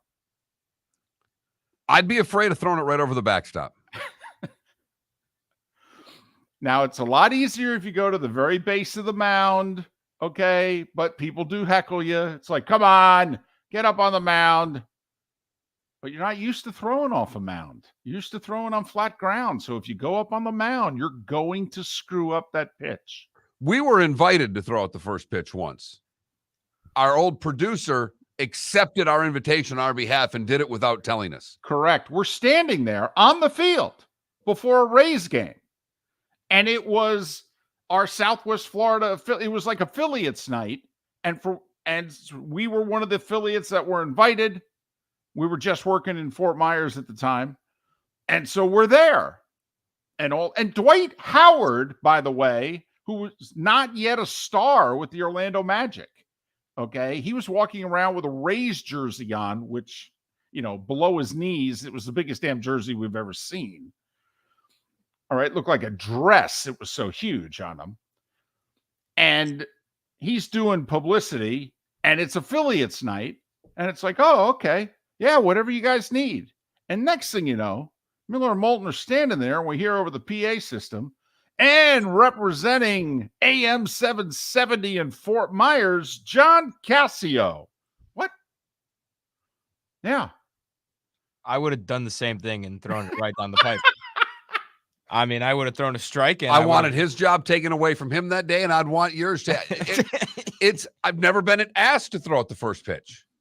I never will be asked to throw out the first pitch, particularly after the way I've attacked the local minor league baseball team for their name. Well, there's no doubt. There's a much better chance of us getting you to throw out the first pitch at a Rays game. Oh, it's not close. Okay. Then, yeah, the Class A team in Fort Myers. Oh, my goodness.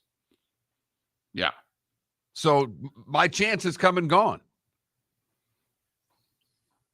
But it was at one point, I don't know if it was a dream. It was a want.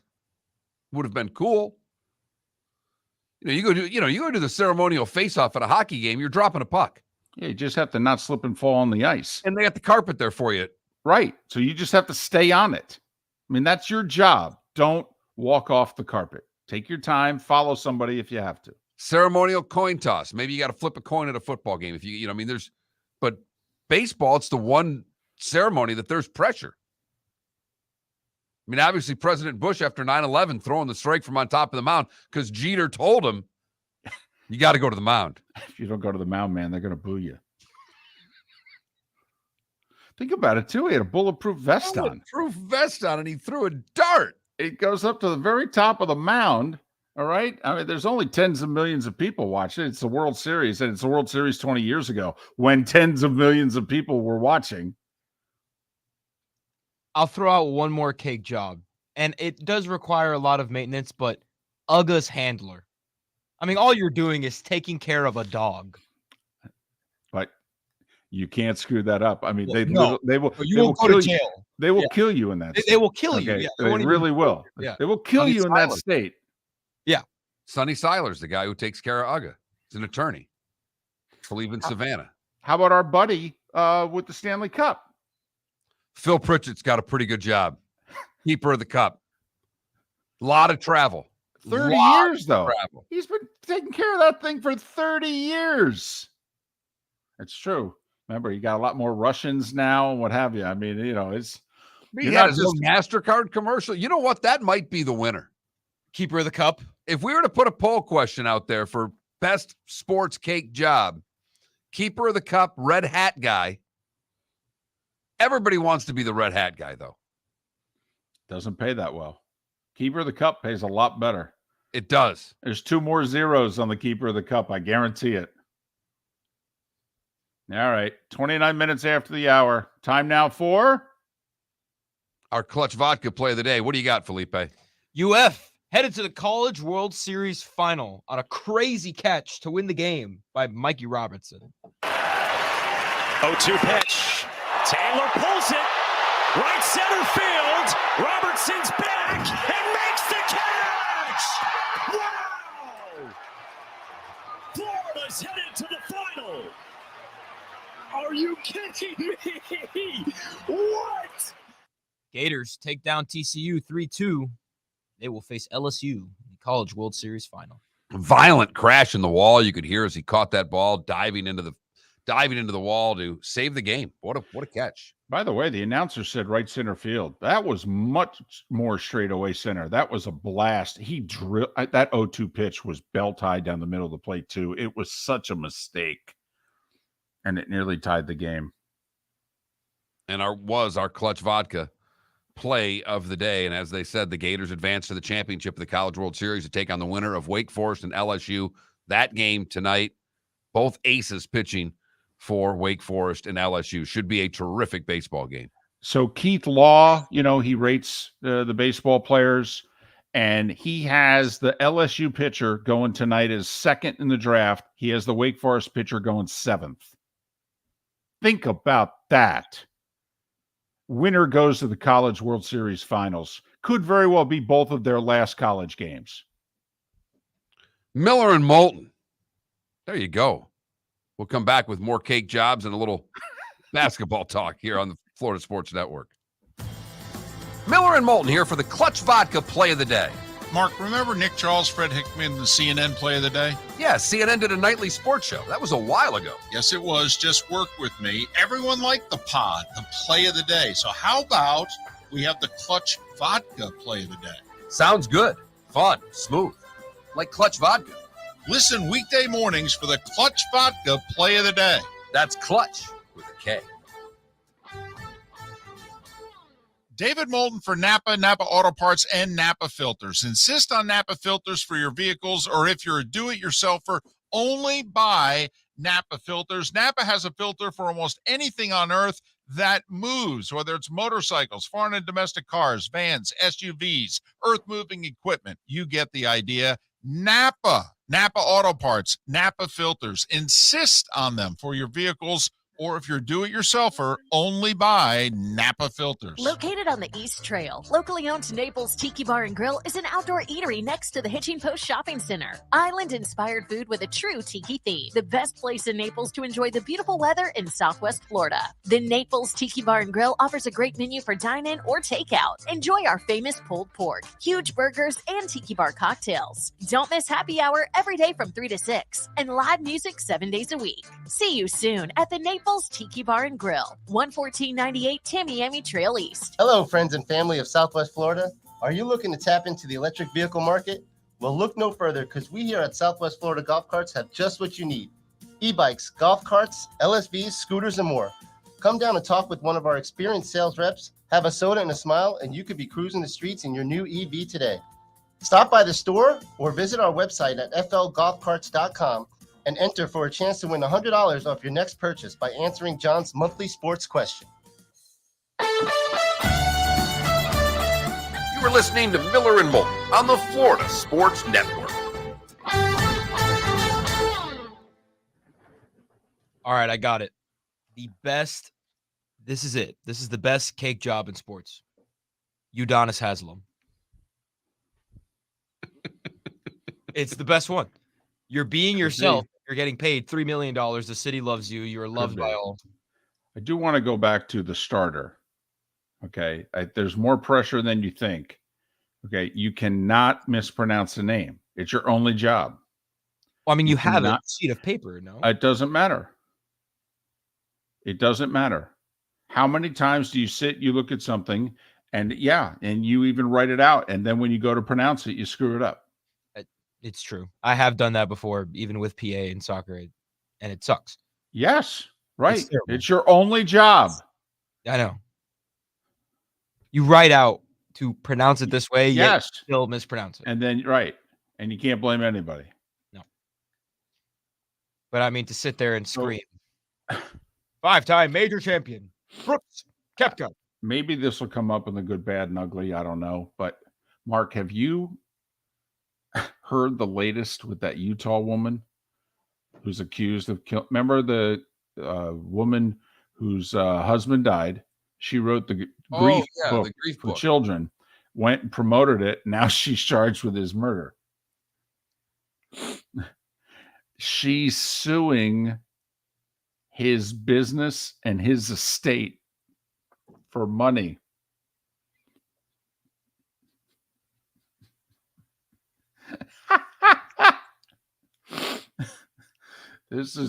I will say, I give the judge credit. The judge is holding her without bail, saying she's a tremendous threat to the community. Shimko, great name. I still think the Florida grouper was fine. Yeah, I like Mark's better. I think it should have been the grouper. Yeah, that would have been perfect. Instead of the flying vaginas. Can't do manatees because Bradenton's got that.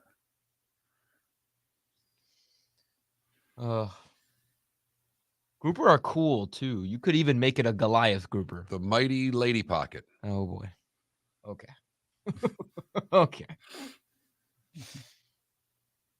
Hell, I would have been fine with oysters instead of mussels. Fort Myers oysters. What about the sand dollars? It's not a terrible name. Could do that. Sand dollars. The dollars. I think people DC got used to Miracle, even though that nickname came from when they were in Miami.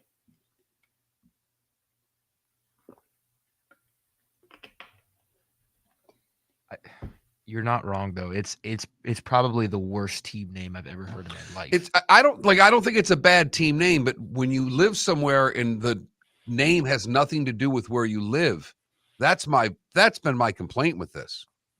KW's arguing there are tons of mussels in Florida. Well, also Not in Southwest Florida. I feel like there's a lot of minor league teams that are that though. Jacksonville are the Jumbo Shrimp, by the way. Great name. Same company that did the Mighty Mussels. I know. They're a California company. Another problem I have. No good marketing companies in Southwest Florida or in Florida for that? Okay. I will say the Jacksonville franchise is apparently thriving. Wait, they are the Jacksonville Jumbo Shrimp? That's yes. The Jumbo Shrimp, which is an oxymoron, so I love it. That's incredible. I think, by the way, Jazz Chisholm is rehabbing down here now. Oh. I think he got assigned to Jacksonville. So that's right, because their affiliate is no longer the New Orleans Baby Cakes.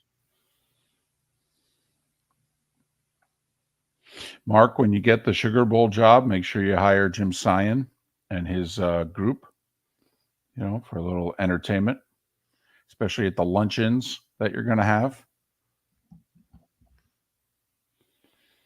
He's there playing his tuba.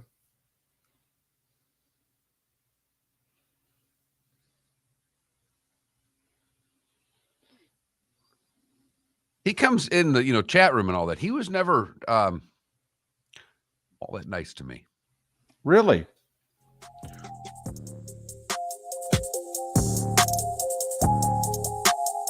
You're listening to Miller and Moulton, only on the Florida Sports Network. And now, here's Mark Miller and David Moulton. 22 minutes before the hour, Pat Kirwan joins us at the top of the hour. Jake Chapman, 1 hour from now, the radio voice of the Orlando Magic. NBA draft tonight in a little, right around 12 hours. Expectation is a lot of deals. There's not a ton out there in free agency. And so the thought is NBA teams, if they're going to want to remake their roster, they're going to have to do it the old-fashioned way. They're actually going to have to trade. How about that? But Bill Hancock retired, executive director of College Football Playoff Committee. Mark contends it's got to be one of the 3 cushiest jobs in all the sports. So he and we have been asking you, what's the cushy sports job that you want? Texter says, I had this debate with my friends back in college. Number 1 is backup quarterback. Number 2 ranked somewhere between 35 and 50th on the PGA Tour, and 3 is a bullpen catcher. And I love all those, but I'm not really talking about in the game, if you know what I mean. But all great answers. Someone wants your job helping Gary. Yeah, it's not bad. This just in, you can't be wrong. And I mean once. Can't be wrong, just so you know. Because you give him the information, he says it before millions of people. Stuff flows downhill. Just saying. It's why when I've even been offered the job when he's fired, David, I haven't been too convinced that I want the job. The cake job can't be in the game, which means I can't say Udonis Haslem. Well, is he really in the game? That's what I'm saying. Felipe, that's not bad. That's not bad. That might be the exception to the rule, Mark. How many games did he play last year? 4? 4, 5. I mean, it was his last season, so he played a lot of his last game. But right, the last game of the regular season, they started him. He played like 25 minutes or what have you. Right, had a double-double. Spo was nice to throw him in for the final 29 or 31 seconds of, I think it was game 3. No, game 4 when they were getting blown out, oddly enough. But so that's my contender, Udonis Haslem. That's nice. Mark, can I nominate not technically in the game, although employed by a team? Okay. Like that texter said bullpen catcher. How about bullpen coach? There are bullpen coaches. You answer the phone, hang it up, bark out instructions. And back in the day, what was the main job of a bullpen coach, Mark? You were responsible for the garden. That's Felipe. You will never experience this in the 21st century, but back in the 20th century, in bullpens, when it got warm, the teams would have gardens.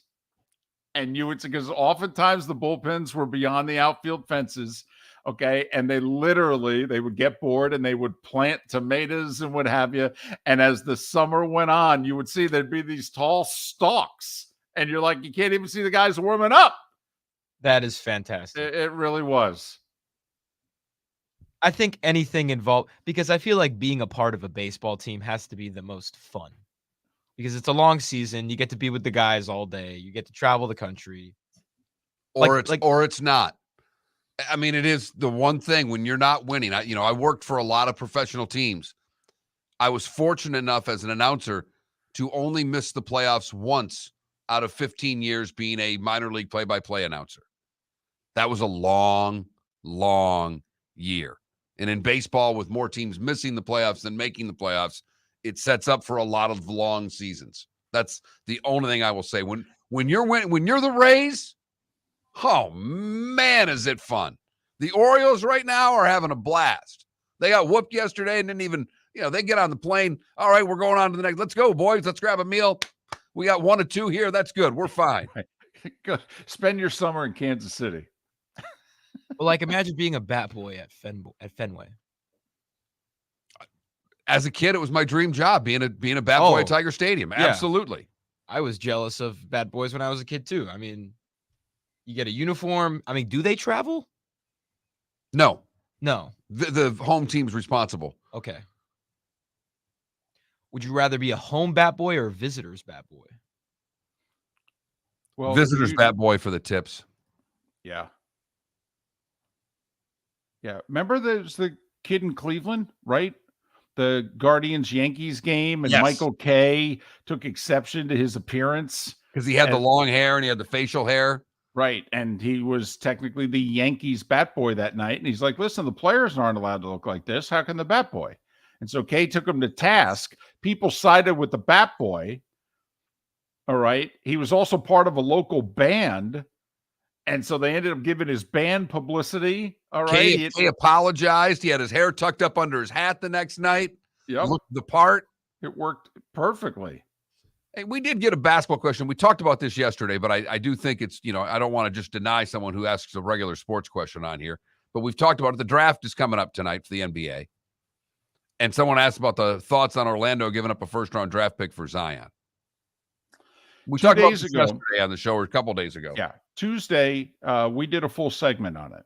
And we just said, listen, if you're Orlando, do you really want to pick guys at 6 and 11? Don't you have enough young guys? Or you don't need both of them, right? I mean, come on, you got to use one of these picks and one or two of your young players to go get a veteran, right? And for whatever reason, we said New Orleans seems to be in a, cleaning house mode. Zion's out there. Brandon Ingram's out there. Well, okay. Now, what is it that we think Orlando needs? They're loaded at forward. So, do they need a guard? Okay. Who can you get? Who can you pry away from somebody? And you can't say Lillard anymore because the word now is he wants to stay. See, I think Orlando would have been in prime position. Not that Lillard would have agreed to go to Orlando. But, man, if they could have talked him into it and said, listen, Dame, we're actually ready to win. Right, we'll give you. Well, in Portland could have 6 and 11 for Dame. Then they've got 3, 6 and 11. You want to rebuild your roster? Here you go. And they would have gotten at least 2 of Orlando's current players from a salary standpoint, and Jonathan Isaac, because they would have needed to throw that salary in to finish the deal. I don't think Orlando would have been that different than Portland, to be honest with you, because Portland has a lot of young guys as well. I mean, so you don't think with Dame they'd be a contender in the East? Well, they'd certainly make the playoffs, but I mean, Portland has a young core within itself already, so I don't know. I think if you keep the key players for Orlando and you put Dame Lillard on their team, I mean, I think, isn't that kind of what Cleveland did last year with Donovan Mitchell? And they finished as the 4 seed and won 51 games. Well, Cleveland made the play-in the year prior to getting Donovan Mitchell. Orlando in the second half of the season was 29 and 25 in their final 54 games. And they were the Celtics' daddy, by the way. The only thing I will say to that particular person's text about getting Zion, from what everybody that covers the league says, that Zion's not available to 20-plus teams. Zion's available to 2 teams, Charlotte and Portland, because they want Scoot. And if they're going to trade Zion, it's so that they get Scoot. That's what I'm reading. That's what I'm seeing. And again, I'm not trying to be an expert on the NBA. No. People that I trust and read, that's the way they're calling it. Okay. And here's where, though, I think Orlando could be the 3rd team. This is where you call Charlotte and you call Portland. And you go, can 6 and 11, along with one of our good young players, can that move us up to 2 or 3? Can that do it? And if you're Charlotte, I mean, Charlotte needs help. I mean, that's what I'm wondering. If you're Orlando, could you package 6 and 11 and a player and move up and get number 2? And then with that pick, take Scoot, trade Scoot for Zion. Or Miller, or whatever the case is. Well, but it's not Miller. From what all indications are, the Pelicans are enamored with Scoot. Okay, fine. I'm not. Yeah, I'm regurgitating things that I've read here, but that's the guy that I've seen they're in love with. So it's not. But I guess the bigger thing is that Zion's not just out there to be traded today. Zion's out there to be traded if the right player becomes available. For what it's worth, there are as many NBA insiders predicting Zion is getting traded, if not tonight, but soon, than are saying that he's staying. Just take it with a pound of salt. You know, it's funny because if he just played, they'd be one of the best teams in the West. Before he went down, they were one of the best teams in the West. Felipe, I thought on paper New Orleans looked like a force. I thought, yes. You think about it, Memphis was the 2 and Sacramento was the 3 last year. And New Orleans on paper, if Ingram and Zion were healthy, I'm like, well, they're every bit as good as those two teams. And CJ McCollum, they also have. I mean, I think Vegas had them making the playoffs prior to this past season. But, and yeah, Zion hardly plays. I will say, and people are bringing this up as a comparison, take a look at Joel Embiid's number of games played in the first 3 years of his career. Can I ask a question on that comparison? Because I don't know the answer to this. I should, but I don't. Was Joel Embiid his first 3 years accused of being fat and lazy? Yes, actually. His first 3 years of playing, yes. Because he was drafted in 2014, missed his first year, missed his second year, then started in his third year in the NBA, quote unquote. But he played 31 games.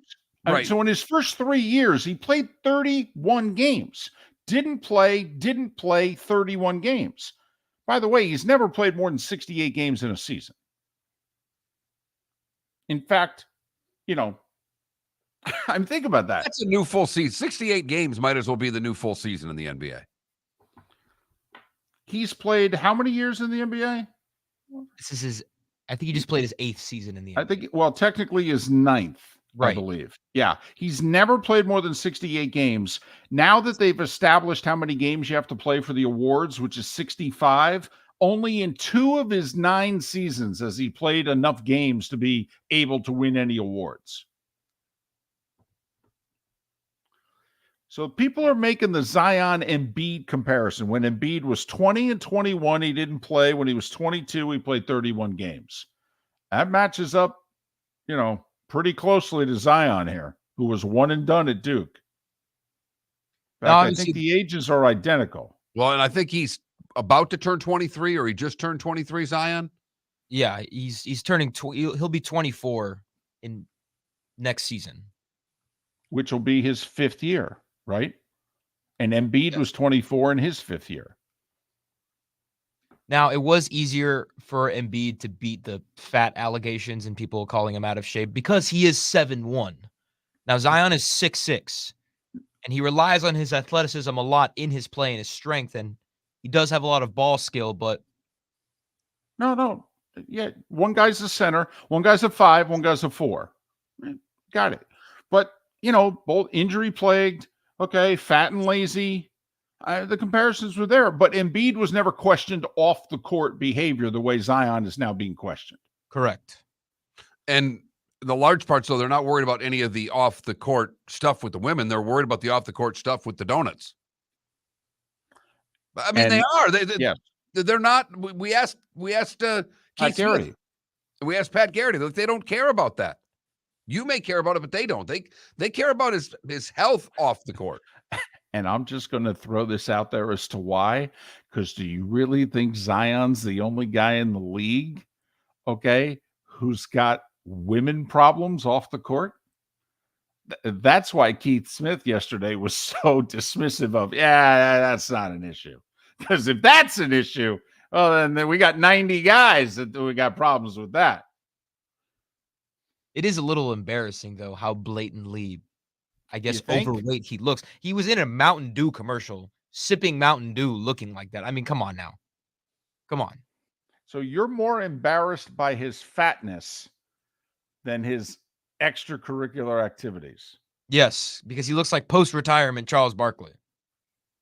Hey, Barkley just lost 60 pounds. Yeah, true. Don't insult Charles like that. You're right. That's off. It took him 25 years, but that's okay. Sir Charles.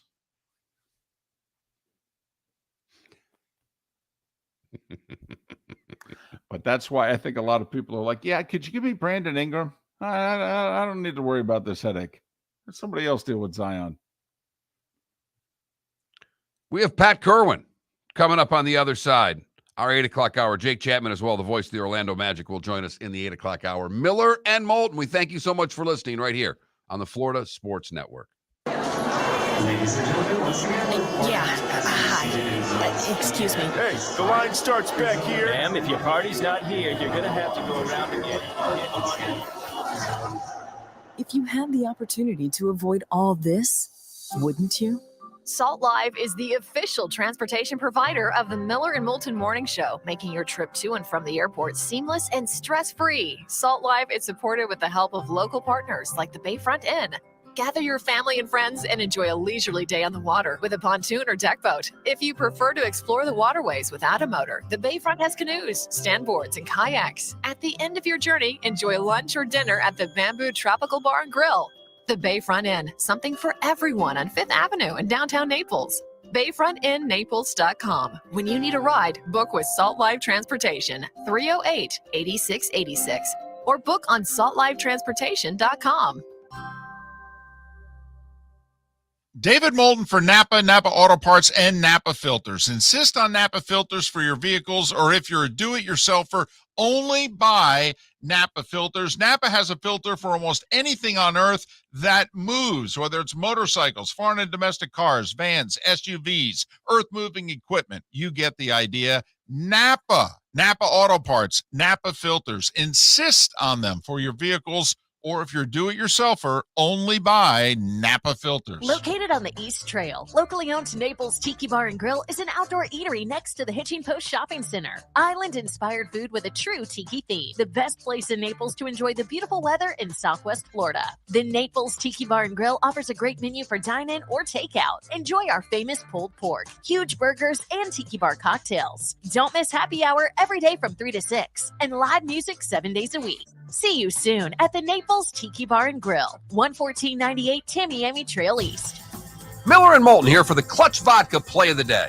Mark, remember Nick Charles, Fred Hickman, the CNN Play of the Day? Yeah, CNN did a nightly sports show. That was a while ago. Yes, it was. Just work with me. Everyone liked the pod, the Play of the Day. So how about we have the Clutch Vodka Play of the Day? Sounds good. Fun. Smooth. Like Clutch Vodka. Listen weekday mornings for the Clutch Vodka Play of the Day. That's Clutch with a K. Hello, friends and family of Southwest Florida. Are you looking to tap into the electric vehicle market? Well, look no further, because we here at Southwest Florida Golf Carts have just what you need. E-bikes, golf carts, LSVs, scooters, and more. Come down and talk with one of our experienced sales reps, have a soda and a smile, and you could be cruising the streets in your new EV today. Stop by the store or visit our website at flgolfcarts.com and enter for a chance to win $100 off your next purchase by answering John's monthly sports question. You were listening to Miller and Moulton on the Florida Sports Network.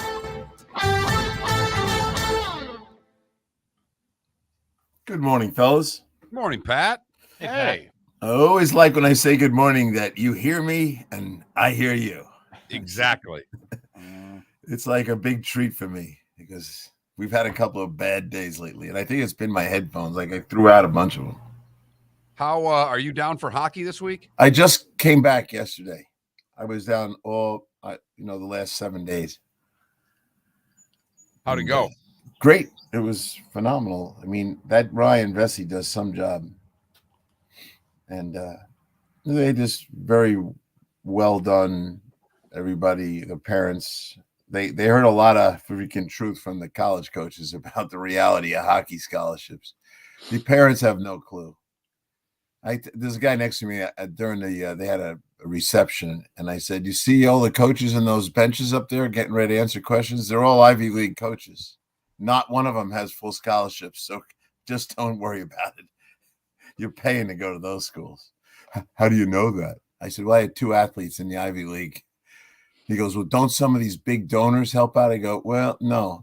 You have to file a financial aid form, and then it's shown to every Ivy League school. And if you get more than need, they file against you, and you lose a lot." They were very sad. But I wanted to say it doesn't look like your kid has the grades anyway, so don't worry about it. But a lot of Canadian kids, a Russian kid, 2 Russian kids. Someone hosted them over for the thing. It was fun.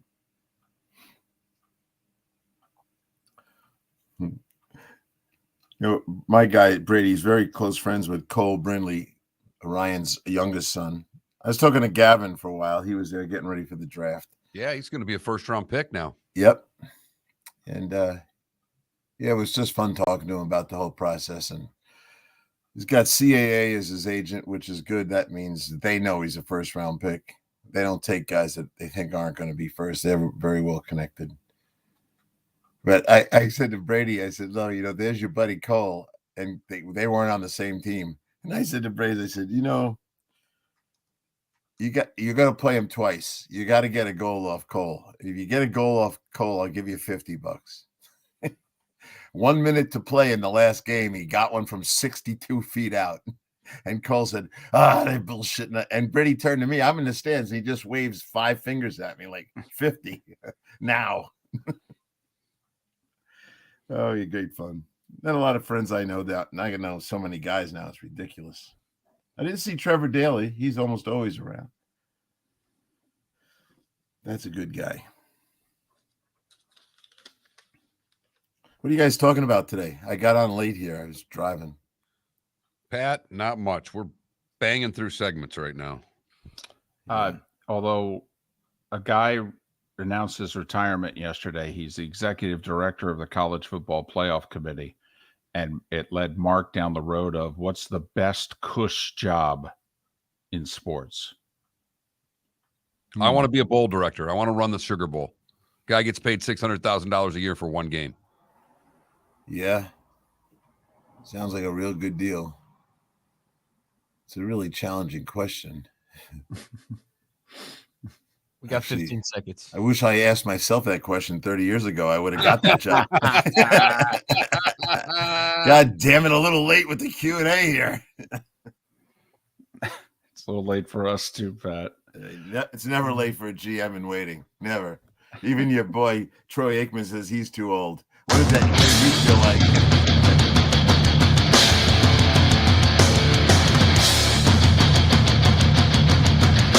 You are listening to Miller and Moulton, exclusively on the Florida Sports Network. And now, here's Mark Miller and David Moulton.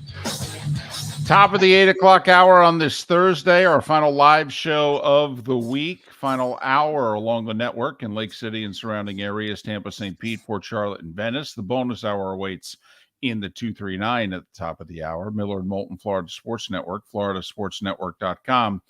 And Mark, as we welcome in Pat Kirwan, he of NFL Radio's Moving the Chains and CBS's NFL Today show, you have been asking our audience the question for the last hour: what is the best cush job in sports? Bill Hancock, retired executive director of College Football Playoff Committee. You contend that's got to be in the top 5 of cushiest jobs of all time. Can I nominate editorial consultant for Boomer Esiason and Bill Cowher on the NFL Today? Pat Kirwan joins us. Hi, Pat. You know what? Why don't you and I trade jobs for one day and you find out what it's like to manage 5 egos? And they all want to know what the other guy's going to say. So I'm sworn to secrecy all the time. Well, I heard your question, and it's a little out. My answer is a little outdated, but it was my answer for a long time. I always said if I ever return to coaching, back when they had the run and shoot offense, and then Kevin Gilbride was running it in Houston, and I said to Kevin one time, Kevin, if I leave this job, I don't think I will, but if I do, I'd like to be your tight end coach. And Kevin looks at me and goes, we don't have tight ends. I go, I know. That's why. What do you think I'm asking for, Kev? So those are the kind of things that go on right before games. We're talking about those kind of things. On that note, is it easier, tougher to be a special teams coach now with so much less special teams involvement in the game? But if you screw up, you could be out of a job a lot easier, it seems, Pat. Yeah, there's a lot of pressure. Look, the head coach still wants the ball back when you're kicking off. He still wants to block a punt all the time. He wants his returner to have over 10-yard average, so the standards don't go away. And so you got to deal with the manipulation. That's what I said the other day. I'm so bored with Hard Knocks as it is in the form it's in. We've all heard all this stuff before. What I'd like is Hard Knocks goes around the country and spends a day with each special teams coach as he's trying to figure out how to manipulate the kickoff return and the kickoff and all the things that have come with it. Because not one of those guys wanted what we have. What a lack of respect for the special teams coaches. But I think Hard Knocks needs to take on a new flavor, and that would be the flavor of the day for me if they went around and did that. Pat Kirwan, CBS's NFL Today Show. Move of the Chains, weekday afternoons on NFL Radio. Pat joining us once again, courtesy of Pinchers, Tampa to Key West. Over a dozen locations in between at Pinchers, because you can't fake fresh. Well, there are 4 organizations that are eligible for Hard Knocks. All of them have said no. No one else is raising their hand to say yes. So Raj, it looks like, is going to have to make a decision and honk somebody off between the Jets, the Bears, the Commanders, and the Saints. I mean, Pat, it's a TV show. The whole league's a TV show. Of those 4 teams, doesn't Raj have to choose the Jets? Yeah, I think so. But you left out one dimension that I'd be having a discussion in my building. I'd say, look, we could make a deal with Raj. He's having a pushback from everybody. What do we want from the league? And let's go offer ourselves for Hard Knocks for 1 year. And like if it was me, I'd say, hey, we'll do Hard Knocks. If it was the right kind of team, you got to agree that you're never asking us again. 20 years. We're done with it, but we'll do it for you this year. And we might want a little bit of a guarantee that we're going to get Black Friday game, whatever. But I think before I'd let him just force it down the throat of the Jets, I think the 3 of us, what if we were the department? What if we were running a team? Could we come up with a reason to call Roger and say, we'll do it? Yeah. Give me the draft. Thank you. See that right away, Mark. You're the kind of guy we're looking for, because that's you have a chance to make a deal. And I think that would be the first thing I do while we're hesitating on who's going to do it. I think I'd go try to make a deal, Raj. Well, Pat, I looked it up as you were talking because I wanted to make sure I was right. I thought word came out like 5-6 weeks ago. The Jets asked the NFL, hey, we want the Black Friday game. We want it to be a traditional game. And the league went, no, we're good. Well, I mean, shouldn't the Jets then pick up the phone and say, hey, we'll do it, and we'll do it this year, and we all know what a zoo that's going to be. But beginning in 2024, we're Black Friday. Yeah, I think you're getting greedy now, because I don't think the league I didn't even know if they really like it being in Detroit every year anymore. Or even Dallas, but they're kind of stuck with the tradition. I don't think they're going to let that happen to the Friday game, but I wouldn't mind, trying to get it for 2 years or every other year or some form of, hey, give us a shot at some of this stuff. But I think you could do, because it's not the biggest deal in the world to do Hard Knocks, but I think you could get something for doing it. And I wouldn't waste the opportunity of trying to get what I wanted. And I like Mark's idea. Give us the draft. Give us the draft in 2 years, and we'll do it now. But they're doing less and less of watching fired players. So I think it's easier to do.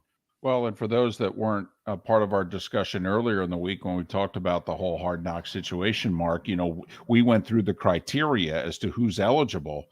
Well, unless they make the playoffs this year or fire their head coach, and we don't think they're going to make the playoffs, but we don't think they're going to fire their head coach, the Green Bay Packers are going to be one of the teams that's eligible for Hard Knocks next year. Well, they're going to get it. I mean, that's done. If you're the NFL and you have a chance to make certain franchises Hard Knocks, I mean, you're going to do it. If you have to save this franchise, okay, and Hard Knocks is apparently vulnerable right now, 2024 is going to be the Packers unless they fire their coach or make the playoffs. Yeah, I agree with that. And while I was trying to figure out this year, and I think they'd give it to the Packers in a second because it's a national team and everyone wants to see it and it's a novelty. But I'd be sitting down with Hard Knocks going, let's get a little more creative. This is repetitive now, and there's more things that we could be doing. But so anyway, enough of that. But it's a subject that always shows up in this time of year, especially since we don't have one yet, and we almost always had one by now. What did I do this week? I'm looking at the Highsmith deal, and what's he going to get, and what does he deserve, and what would he hold out for? You start looking at Highsmith over there in Pittsburgh, and you start looking at the deals that relate to him. You're talking about at least a top 10 contract. He's got the numbers now. His 14.5 sacks was 6th in the league, and tackles for loss. He's got about 5-6 categories that are in the top 20. You put it all together and you start thinking, you can't get more than TJ, but you should be able to get more than guys like Randy Gregory. So we're always looking at contracts. I think now that the rookie deals are fast and furiously being signed, you can get to these big contract guys before the season starts. Well, is it the big contract guys to get to, or is it there going to be another level of getting guys in and converting things to signing bonus to free up some money? We talked about the Chiefs yesterday. They don't have a whole lot of money up against the cap. I mean, the Bucks, for crying out loud, have no money up against the cap. So is this a little bit of restructuring that happens before we get these deals done? Yeah, but definitely with Kansas City, that's easy. They already have it built in, and I do think they're going to try to do something with Mahomes before the season starts. But they can go to Mahomes at any time and convert his roster bonus to signing bonus. They built it in, so they know how to get space if and when they want it. Tampa Bay is another story. They're just buried in dead money and things like that, so they may not be able to do anything for a year. And when you look at their football team, it's probably a good year to take a rest and try to get going next year. Well, then should they have traded Mike Evans instead of trying to sign him to an extension where he plays his whole career here? Should they, quite frankly, move on from Devin White, who's in the same situation as Roquan Smith was a year ago and talked and played his way to getting the big money deal in Baltimore? I mean, to me, if I were the Bucs and I were the general manager, I would speed up this retool, rebuild, whatever you call it. And that they have 2 or 3 pretty marketable guys, and they're not marketing them. No, they're not. So you and I and Mark have talked before about the Vikings, and the Vikings are kind of doing that. And we all criticize them because we think their division was wide open and they should have been able to battle for the lead. And now they look like they're just handing it to Detroit. And Cousins probably won't get re-signed. So you got to look and say in Tampa, we use them for a second, with all the quarterbacks disappearing, basically, if you look at it over the last couple of years, Matt Ryan's gone, Breeze is gone, Brady's gone, Cam Newton's gone, you just look up. And that division now, Carr shines a little bit, which is for a Raider fan hard to swallow. But maybe Tampa just saw we couldn't do this. But look, didn't they take on all of the dead money of Brady right now? Mm-hmm. Well, that tells you what they're really doing. They're just going to clean it out. Then why not go? I mean, I think that's what David's asking. Why not go all the way? Is that just to keep up appearances? Because the other side of this, Pat, is that division's still there for the taking. I mean, even Carolina was a game away late in the season last year. I know you like New Orleans a little bit, but there's no one that you can say is a clear-cut favorite in that division. No, I agree with that. Now, the question that I'm hesitating to answer is I'd like to see the structure of whatever they do with Evans' deal. It could be a very tradable contract. And that all of a sudden, let's say they sign him to a 5-year deal and the money's good, but it's not super great in year 2 or 3. You might be able to put together a for sale sign on top of that contract in a year and get more from him than what are you going to get from now? And if it's an expiring contract, what are we finding out? They wait these things out. But if you got a nice deal for 5 years, you could think about his tradability. Pat, we got about a minute before we take our break. This Diggs situation in Buffalo. You know me. I love my diva wide receivers, and his numbers are as good as anybody's in the game in the last 3 years. But for whatever reason, he's unhappy with the franchise quarterback. We got less than a minute. I mean, if you're Buffalo, do you need to get preemptive here? He had 170 targets counting postseason. he's a little ridiculous for me, but I'm not taking the bait. Look, he did the same thing in Minnesota. He's a whiner and a complainer and talented. And Buffalo knew what they were getting. Josh Allen's going nowhere, and Josh has a nice personality. He'll manipulate Diggs to just function as the player, but I wouldn't be paying attention to Diggs. He's Pat Kirwan. NFL's moving the chains. NFL Radio's moving the chains. CBS Sports NFL Today Show, and he joins us courtesy of Pinchers. Pinchers, with locations from Tampa to Key West. Pinchers, where you cannot fake fresh. More with Pat Kirwan. We'll come back. We'll get him to state what he would do concerning the NFL gambling policy next. Hello, friends and family of Southwest Florida. Are you looking to tap into the electric vehicle market? Well, look no further, because we here at Southwest Florida Golf Carts have just what you need. E-bikes, golf carts, LSVs, scooters, and more. Come down and talk with one of our experienced sales reps, have a soda and a smile, and you could be cruising the streets in your new EV today. Stop by the store or visit our website at flgolfcarts.com and enter for a chance to win $100 off your next purchase by answering John's monthly sports question. Ladies and gentlemen, once again. Hi. Excuse me. Hey, the line starts back here. Ma'am, if your party's not here, you're going to have to go around again. If you had the opportunity to avoid all this, wouldn't you? Salt Live is the official transportation provider of the Miller and Moulton Morning Show, making your trip to and from the airport seamless and stress-free. Salt Live is supported with the help of local partners like the Bayfront Inn. Gather your family and friends and enjoy a leisurely day on the water with a pontoon or deck boat. If you prefer to explore the waterways without a motor, the Bayfront has canoes, standboards, and kayaks. At the end of your journey, enjoy lunch or dinner at the Bamboo Tropical Bar and Grill. The Bayfront Inn, something for everyone on 5th Avenue in downtown Naples. BayfrontInNaples.com. When you need a ride, book with Salt Live Transportation, 308-8686, or book on saltlivetransportation.com. David Moulton for Napa Auto Parts, and Napa Filters. Insist on Napa filters for your vehicles, or if you're a do-it-yourselfer, only buy Napa filters. Napa has a filter for almost anything on earth that moves, whether it's motorcycles, foreign and domestic cars, vans, SUVs, earth-moving equipment. You get the idea. Napa Auto Parts, Napa filters. Insist on them for your vehicles, or if you're a do-it-yourselfer, only buy Napa filters. You are listening to Miller and Moulton on the Florida Sports Network.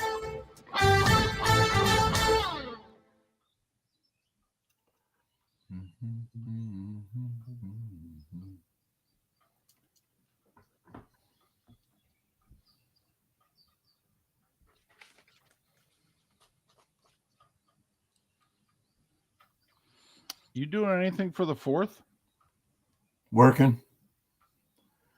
I like working on the holiday. I've told you that before. Memorial Day, Labor Day. I like working on the holidays because the truckers are off and they're home and they all call in. It's like nonstop calls, and they're barbecuing in the backyard and all that. And they always thank us for doing it. So I like doing it. You know, to me, these holidays, at some point in your life, they're repetitive. Ooh, fireworks. Ooh, go to the beach. Ooh. I'll get up in the morning, go to the beach with the grandkids, have a little breakfast on the beach, something I like to do with them. And then I will quietly leave at 1:00 in the afternoon and go do the show till 7. Then wherever watching fireworks, if they're up at the lake, I'll just get on the boat and go watch fireworks. But I'm really happy to be doing a radio show in an air-conditioned room while they're at the beach frying to death.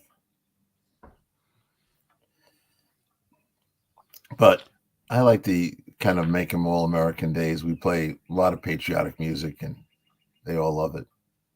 And I like to talk to guys. And a lot of guys call and say, I can never call unless it's the holiday. Well, that's what I've listened to a couple of your holiday shows, and it is a different audience, which I think as a listener is good. Yeah. I can't manage and control who's calling. Some guys will call 1,000 times to get in. And you just deal with it. But it is, I like it. And as I said, Jim's willing to do it all the time. He was one of those guys that wanted to take off. I said, just watch how easy it is. It's fun. And now he loves the holiday stuff.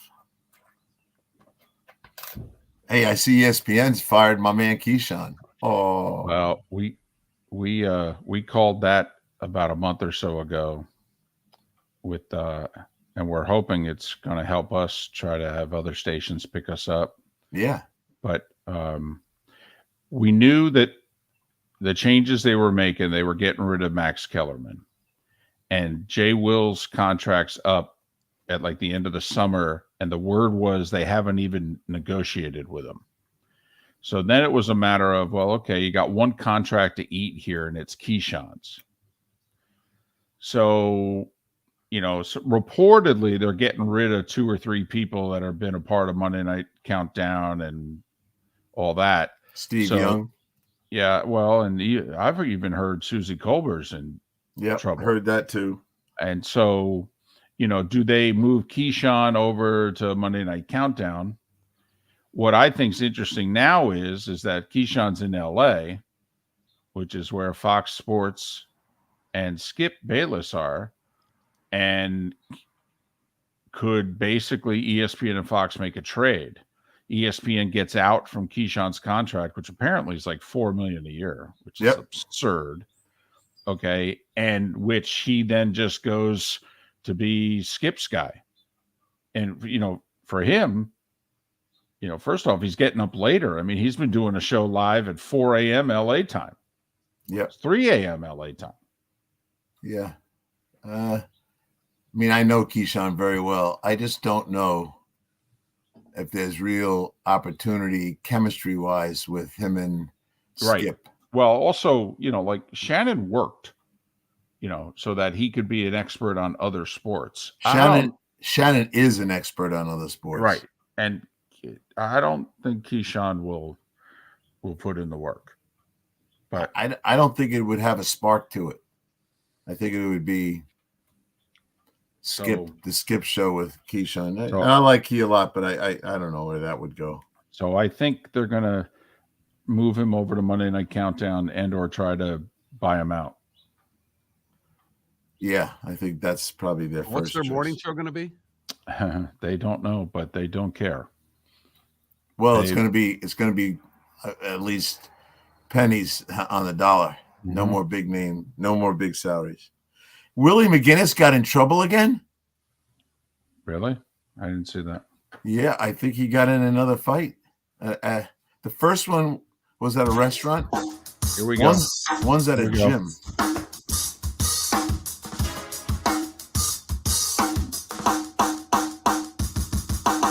Welcome back to Miller and Moulton, only on the Florida Sports Network.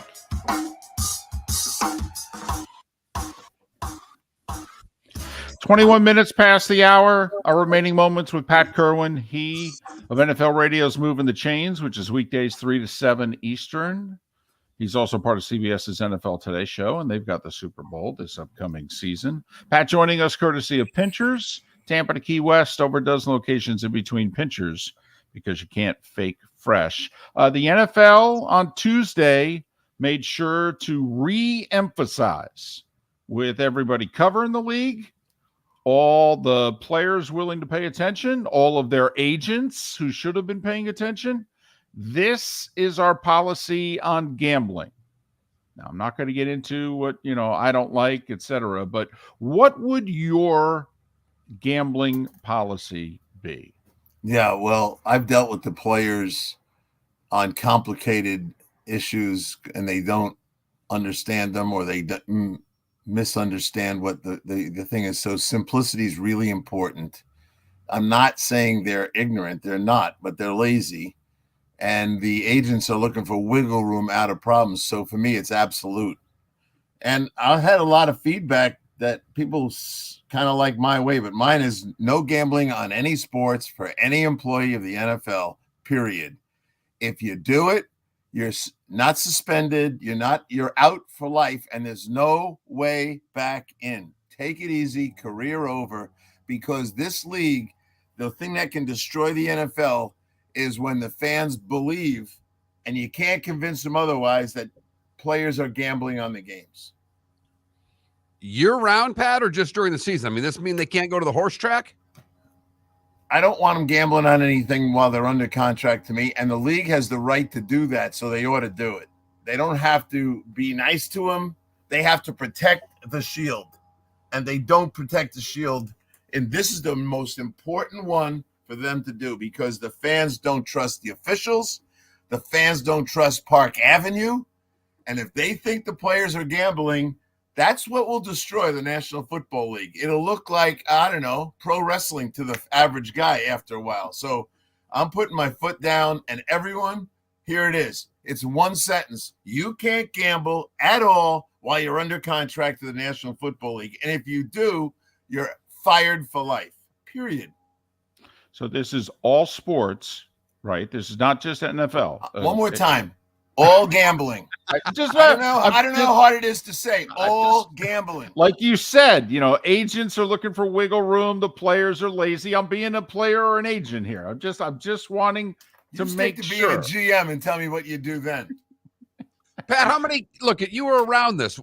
I've been in locker rooms of other sports. I've traveled with other sports teams, and there's a lot of card playing. There's a lot of gambling that goes on. I mean, I understand what you're trying to say, but I don't know if it's hard to understand what I said. No gambling. My question is how much gambling's going on? I don't mean on football, Pat. I mean, there's 2-3 card games going on every plane trip, right? Yeah, those I don't care about. I really don't. Well, it's gambling. Sure. Tell them they can't do it. Help out here. It's real easy. You're gambling, you're going to be gone. And the best part of this is you get to throw about 15 guys out of the NFL this year, and that should cure it. It's like and you know what? I know these guys, and they've been gambling on their colleges while they're in college. They gamble in high school. They're all gambling, and now you get them to the NFL after about 6 years of gambling on their cell phones, and they don't even know what you're talking about as it relates to what's wrong with it. We had some bizarre calls for the last 2 weeks. Oh, they should be allowed to gamble on their own team. It's a sign they think they're – yeah. But I'm just telling you that there are people who think that. No. Is your fear that someone is going to, let's just say, become a problem gambler who's a player, and even if, let's just say, they don't cross the line and bet on the NFL, but that because they now are a problem gambler, that they're in debt, and then they're vulnerable to something nefarious happening? Yeah. I mean, there's a long history of people that gamble legally or illegally, run out of money, and then have to do something to recoup that. No. Sorry. And they all have friends in the other sports. And I'll tell you, you tell me the basketball story, and I'll tell you the football story. I want them to go, I can't tell you crap, man. I don't want to get thrown out of this place. No, you have to slam this. Anything less than slamming this subject is going to be the demise of the NFL. And you know who should be pushing it the hardest?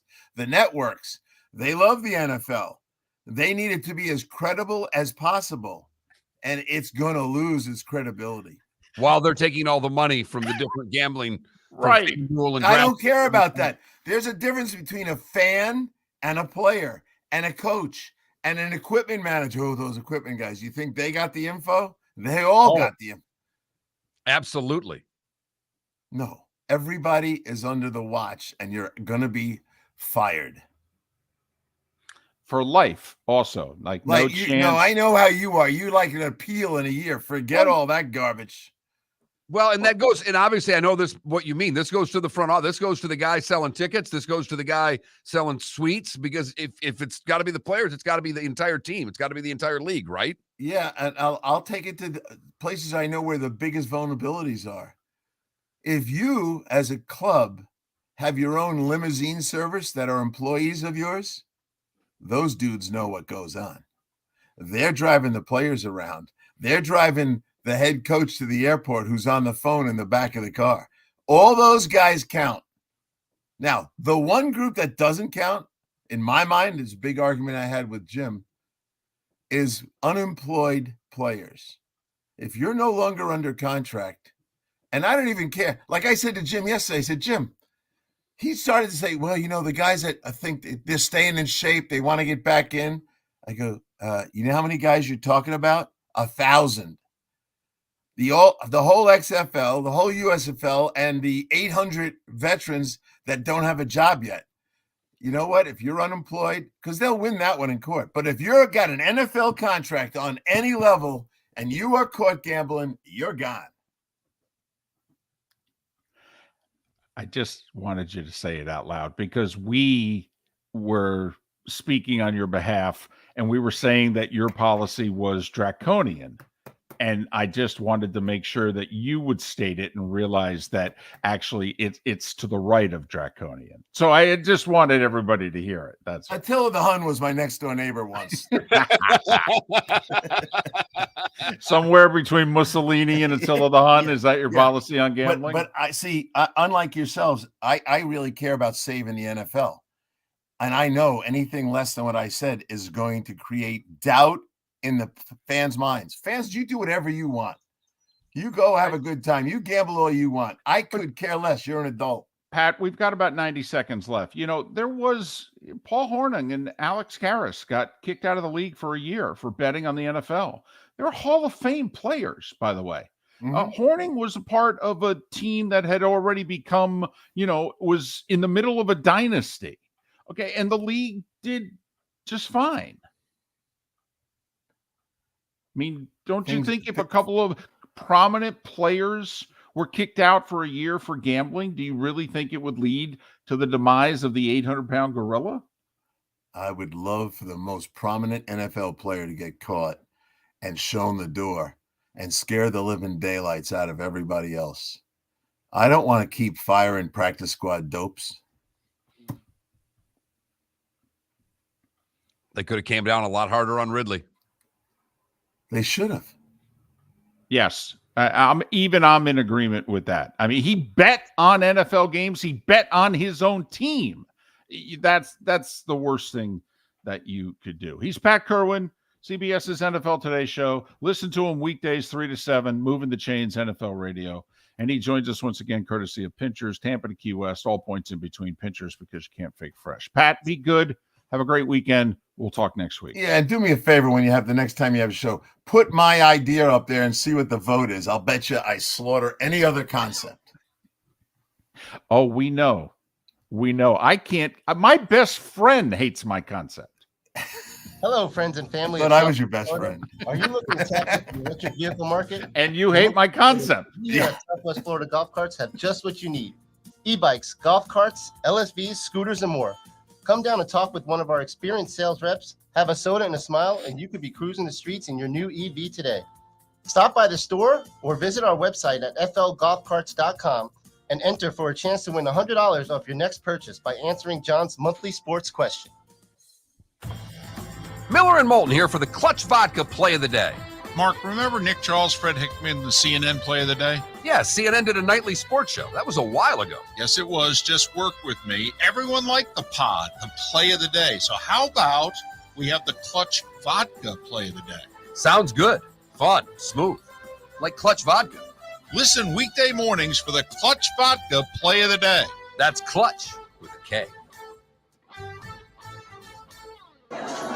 Ladies and gentlemen, once again. Yeah. Hi.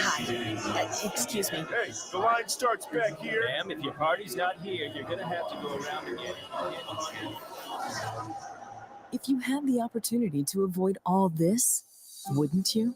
Salt Live is the official transportation provider of the Miller and Moulton Morning Show, making your trip to and from the airport seamless and stress-free. Salt Live is supported with the help of local partners like the Bayfront Inn.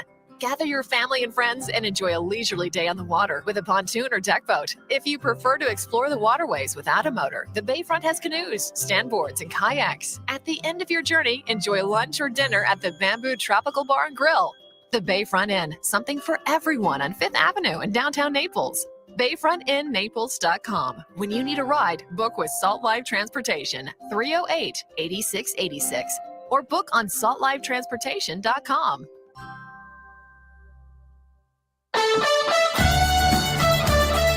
You were listening to Miller and Moulton on the Florida Sports Network.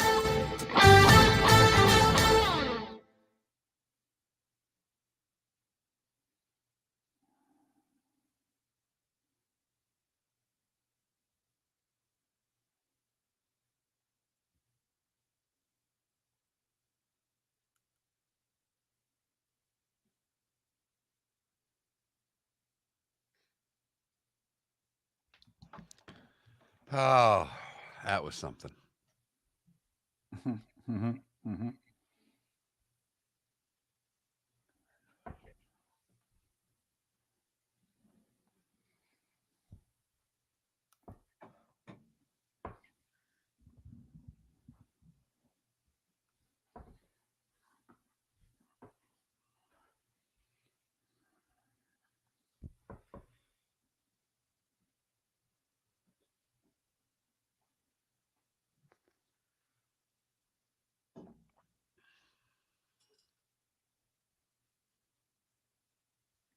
Spitz, we literally just talked about it 15 minutes ago during the commercial break.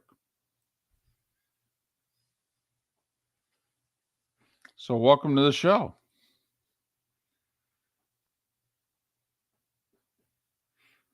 That's why I said welcome to the show. No, there's no reason to be sorry. Just you asked, did we see it? We said, well, in fact, we were talking about it.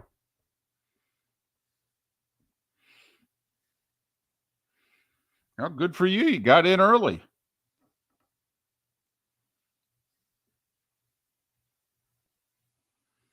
Frank's going under the knife today. Uh-oh. He's no spring chicken. No, this is a big one. He's got this skin that's been sagging. He's got a disorder where, he literally has a flab of skin. Kind of like that fat person that lost a bunch of weight and the skin's like hanging. Exactly. So he's getting it nip and tuck. I asked Eve if she could ask the doctor if I could go in next week. No.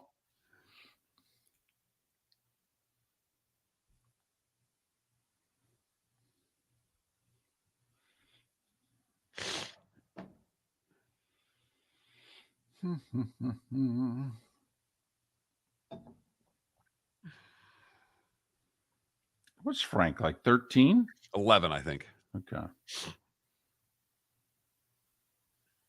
He has had this whole skin thing. He's had that damn cone on for like a month and a half because he keeps licking it and irritating it.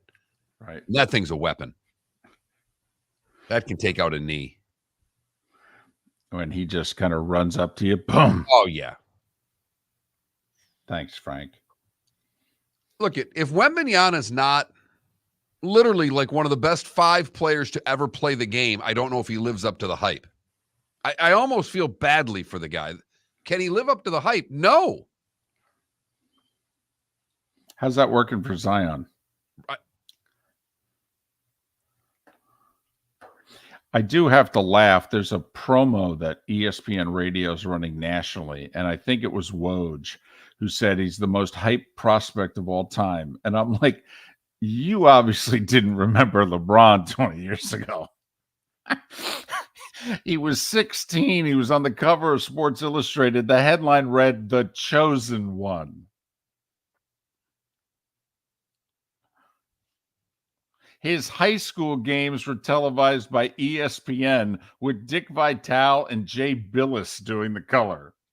He sold out NBA arenas. Exactly. But yeah, sure. Right. This French teenager. Right. Absolutely.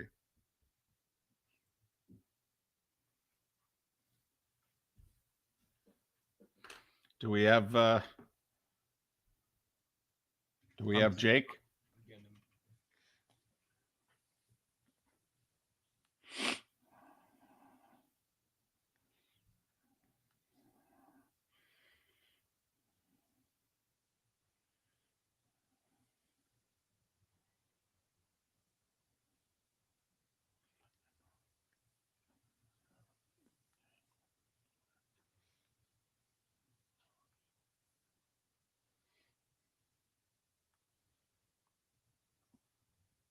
Got him. We're coming back.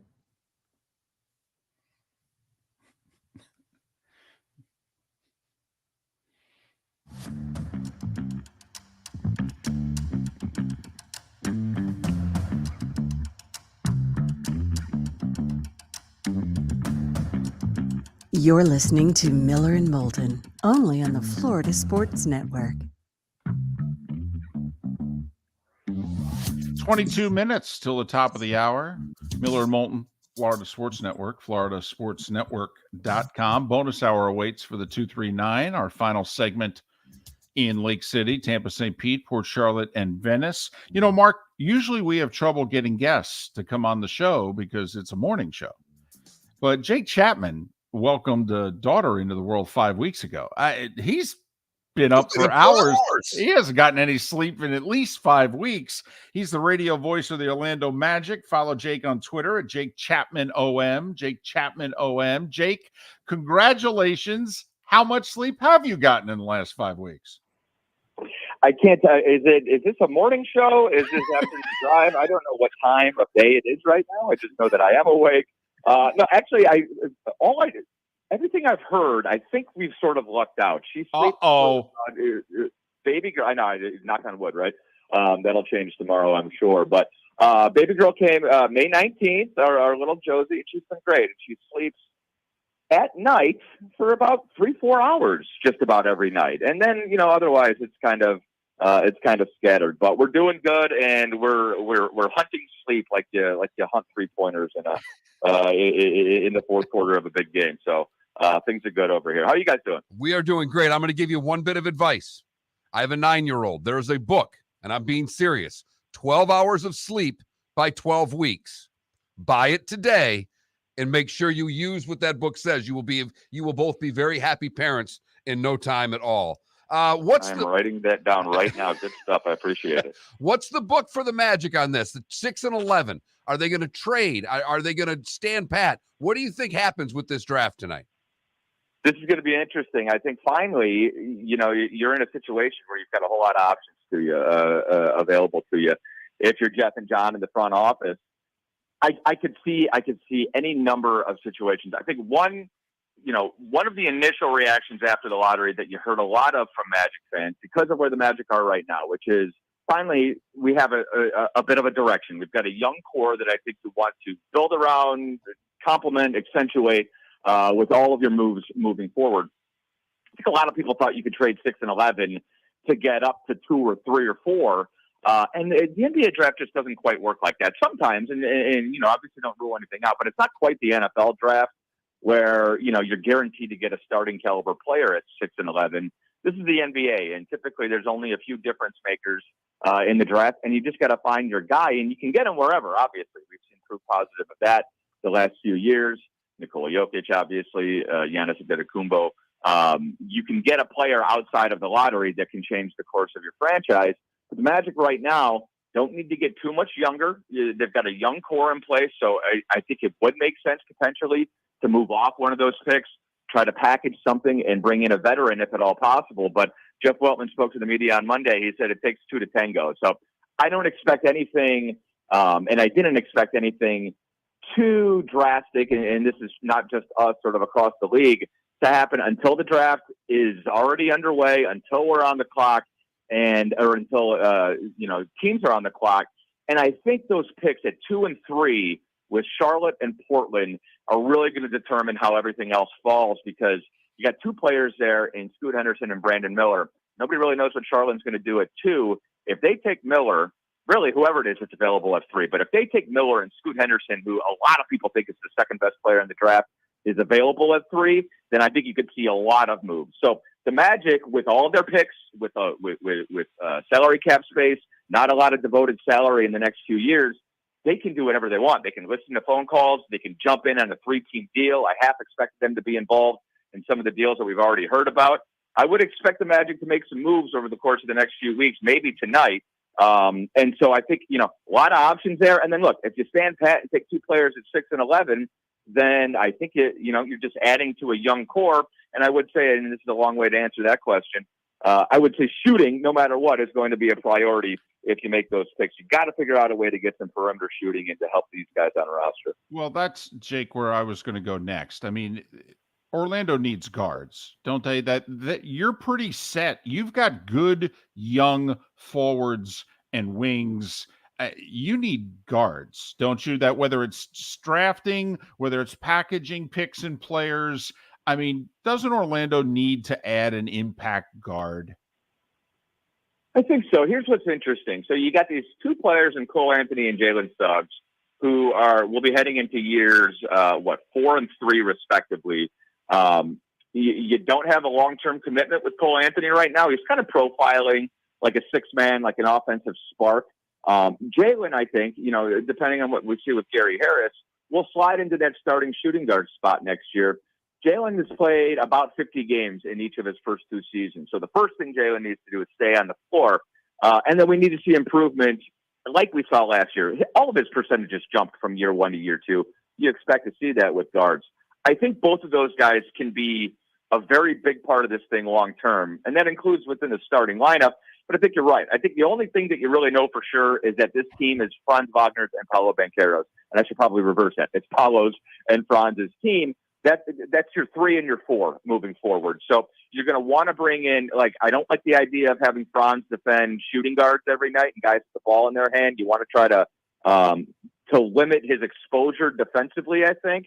So I think you're right. I think bringing in finding a guard, whether it's a guard to replace some of the guys you have now, or maybe it's a guard who's a little bit more of a long-term project. I know fans don't want to hear that, but a lot of these kids are 19 years old.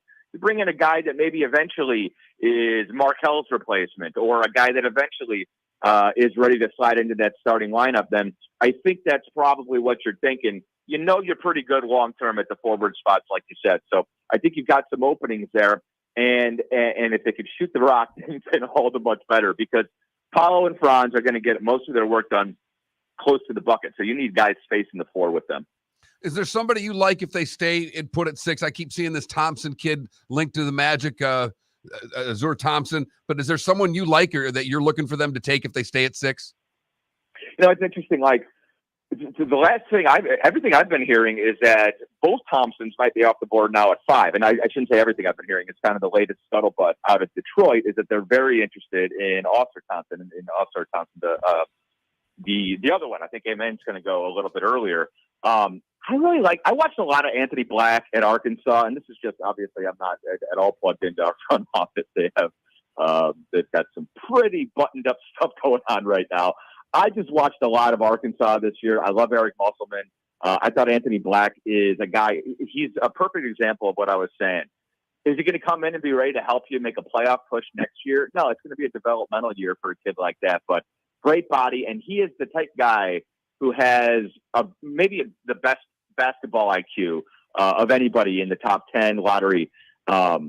Just based on what I've seen so far, he's going to help whoever it is he's on the floor with. He facilitates, he moves the ball well. Like I said, he's 6'7", and long arms. He's got some great defensive capabilities. So that's a guy that I have seen a lot. And I think, it goes kind of contrary to what I said, because if you took him at 6, then I think you absolutely need to get a shooter at 11. I think the priority is going to be to come out of here with some shooting.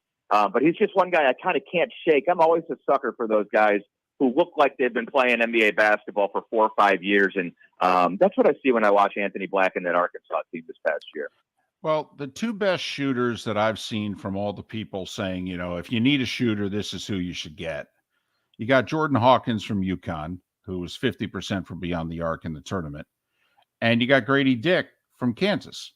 Okay. I mean, don't you think that at 11, if they're not getting if they're getting best player available at 6, don't you think at 11, it's got to be one of those 2 guys? 100%. And here's a debate I've had, because I love Hawkins too. And Grady Dick's been on the radar for Magic fans basically going back to, November, December. He was a high profile kid. Anytime you go to Kansas, you're going to be on national television. Right. Quite a bit. He'd be a perfect fit. I think there's a real debate to be made for, if you love Grady Dick, get him at 6. And maybe it feels like you're reaching for a guy who might still be there at 11. But if you love a guy like that, you might want to just go out and get him. Jordan Hawkins, I love too. I mean, Jordan Hawkins reminds me of Rip Hamilton, if you guys recall, coming off. Oh, yeah. Got mid-range game. He's, you just talk, going back to what I said about guys who are going to help Franz and Paolo reach their potential. A guy like Hawkins, who doesn't need the ball, but he's moving, he is facilitating offense, and he's spacing the floor.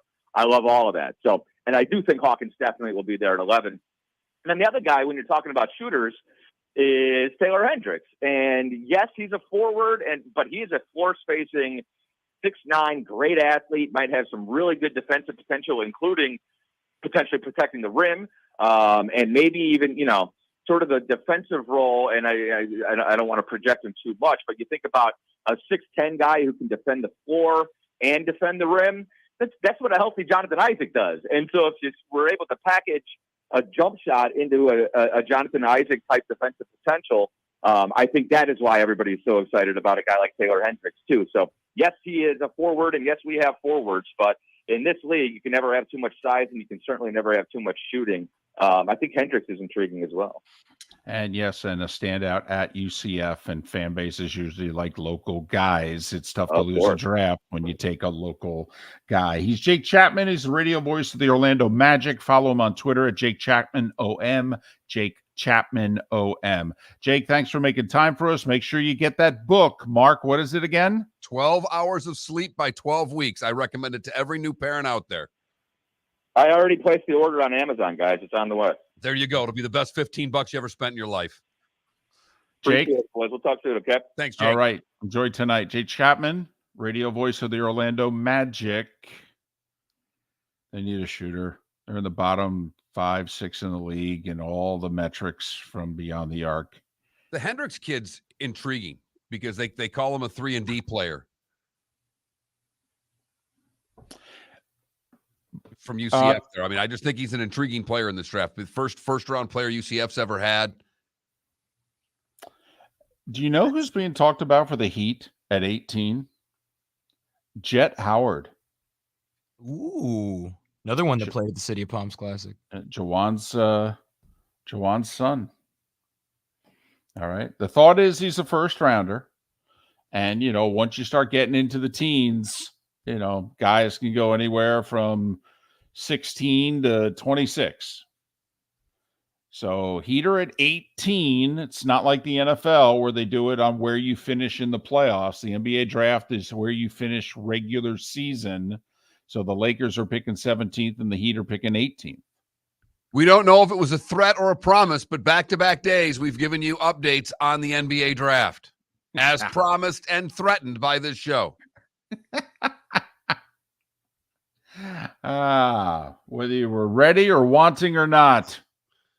We had Pat on, and he gave his gambling rules, right, that he would have in the league. No gambling of any kind year-round if you're an employee of the NFL in any way, shape, or form. I have friends that gamble. Most of my friends gamble. I have one who I would consider the biggest degenerate out there. I mean, he bets heavy. Is you saying this affectionately or no? Oh, absolutely. I mean, okay. he throws down some lead on games. Gotcha. This is not less filling, if you know what I mean. Got it. And literally, as we're doing that interview, he texts me. I agree with Pat completely. Coming from a degenerate like myself, I was stunned to see that. And then we got this text at about the same time that said, so Patrick Mahomes would be banned for the NFL for life because he was at the Kentucky Derby and bet on horses. That's absolutely ridiculous. Well, and that's theory, if the rule were there, he would never be at the Kentucky Derby. Right.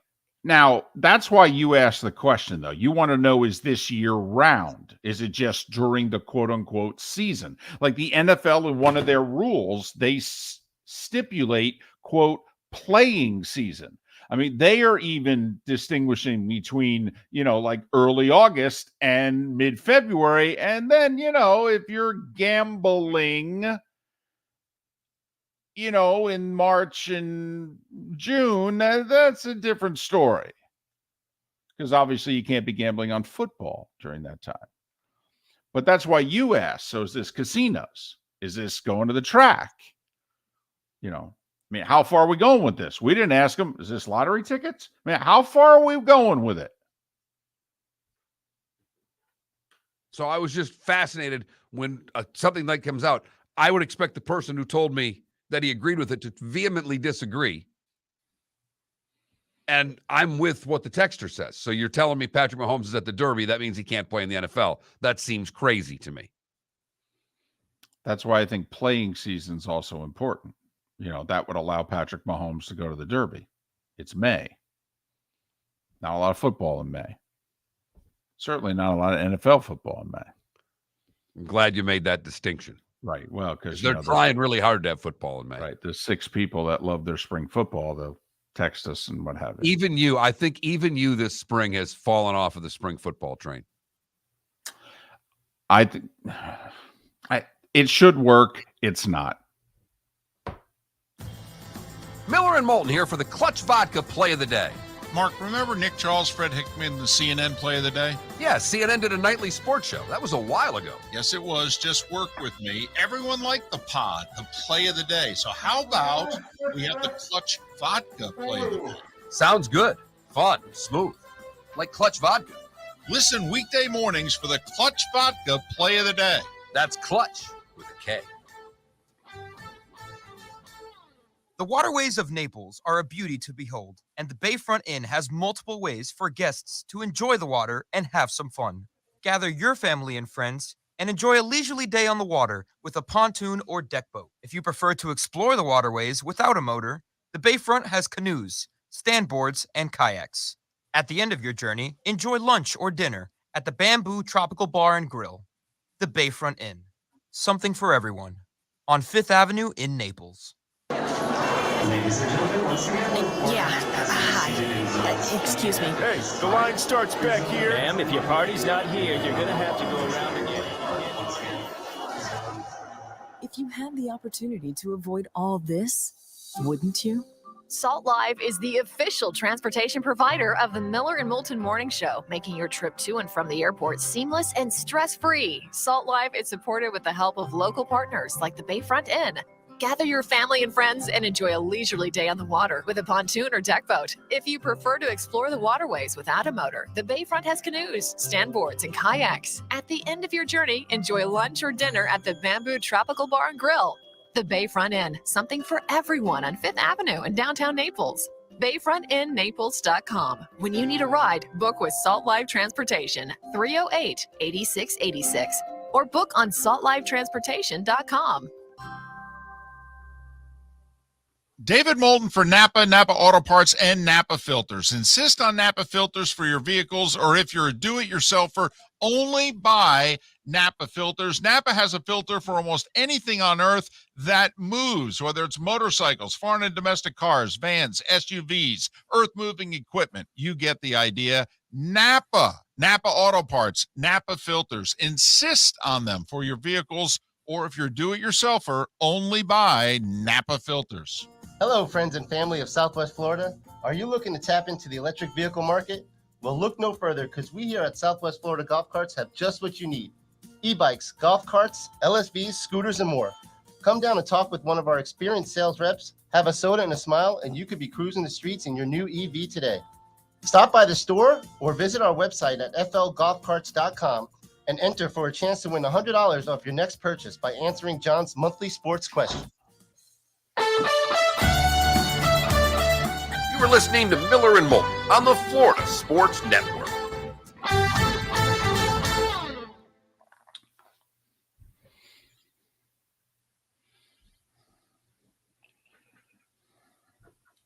You know, well, the Jordan's dad was murdered on the side of the road. I mean, that had nothing to do with anything. That had nothing to do with anything Michael or anyone else did.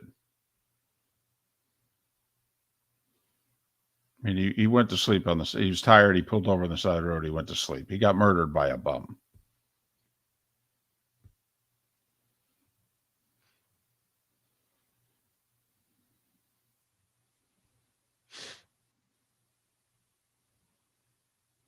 So have you seen the Stephen F. Austin bowling story?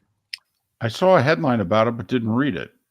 Isn't it like some coach is having husband and wife are coaches. The wife's a coach, husband's an assistant coach. They've won 2 natties and had 2 runners up.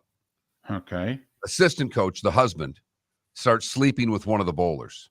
Oh. Then resigns, basically said there was really nothing against the rules about what I did, but he resigned anyhow. Did he really say that out loud? There was nothing against the rules. He didn't break any rules. Well, not NCAA, no.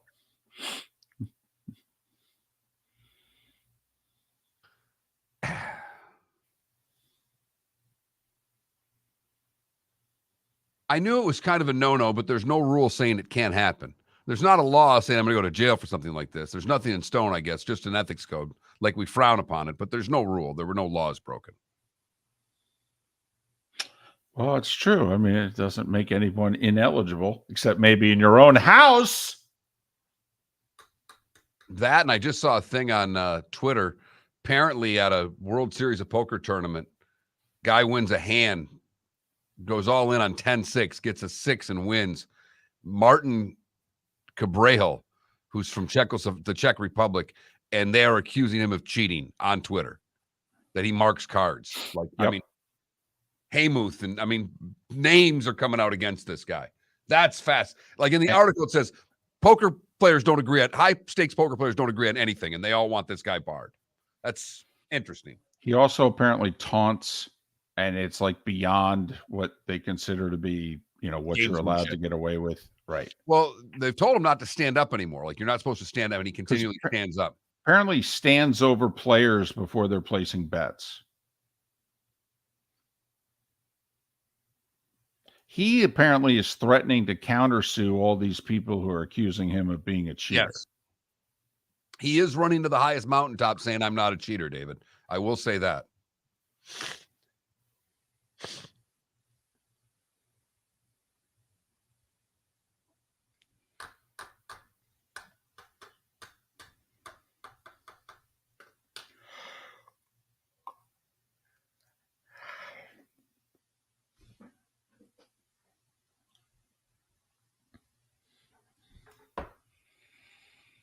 I saw that play at the plate. Are you effing kidding me? I don't know which is worse. They're both staggeringly egregious. I think the first one was worse because he's just, this guy's at least down the line, in the line, kind of, sort of. Yeah, but if the throw, you're allowed to, it says in the rule, if the throw takes you there. I'm with you. David, all I'm saying is that I thought the first one was worse than the second one. They're both disgusting. Unbelievable.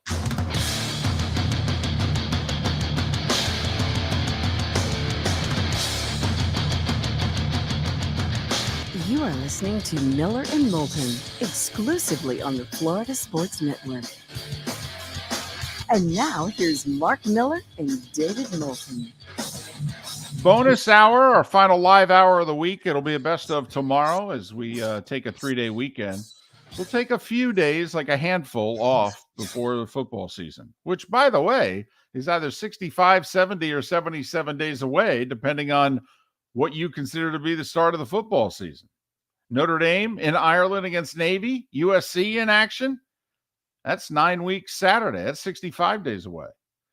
Gators in Utah, UCF, first game as a member of the Big 12. That's 10 weeks tonight, 70 days. Lions Chiefs, 11 weeks tonight, 77 days. You're doing this. You're getting through. You didn't think you could do it. You've done a really good job, everyone. We're proud of you. Yeah. Now we can do this together.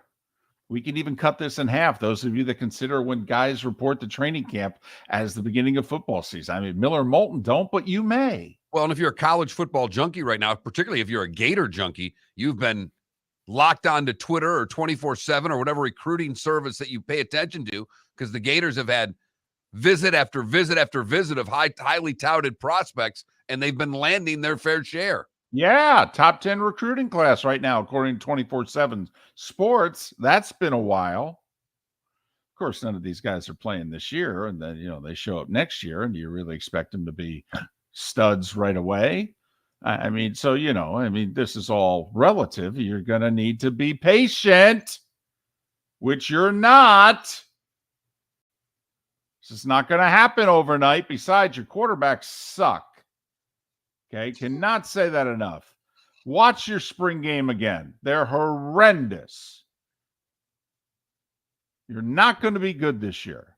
You win 7 games this year with those quarterbacks, he's done a hell of a job.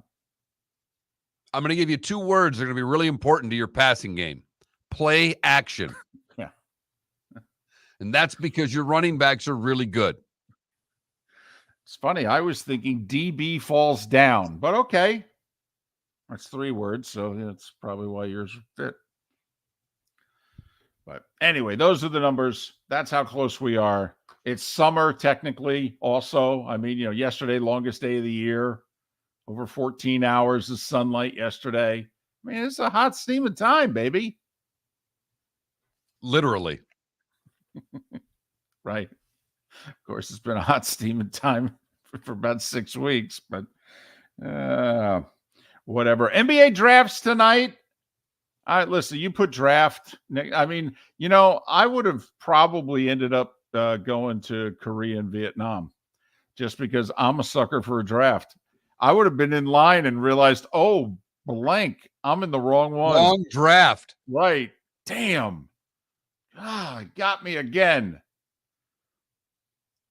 So you put a draft next to it, I mean, NBA draft, World War II draft. I mean, whatever. You put draft in it, I'm in line. And David is leaving for a family reunion today, of which no one in the family gives a damn about the NBA. Nobody. At all. No. And David is going to want to put the draft on tonight. Will you sneak it on the top? Will you attempt to sneak it on the top? Will you announce it? No, I will not. Felipe, earlier in the show, gave me my game plan, and I don't know if he realized it. We were talking about Woj is not going to disclose picks early, but others will. And Felipe said, you can follow the draft on Twitter. Okay. You literally don't have to watch. You don't have to suffer through the 5, 7, however many damn minutes it is in between picks. Don't have to have, I won't say, I hate the interview. I do. I just, whatever. I know he walks off stage, he's got the hat and the suit and the whole deal. Right. I whatever. Can we just move on?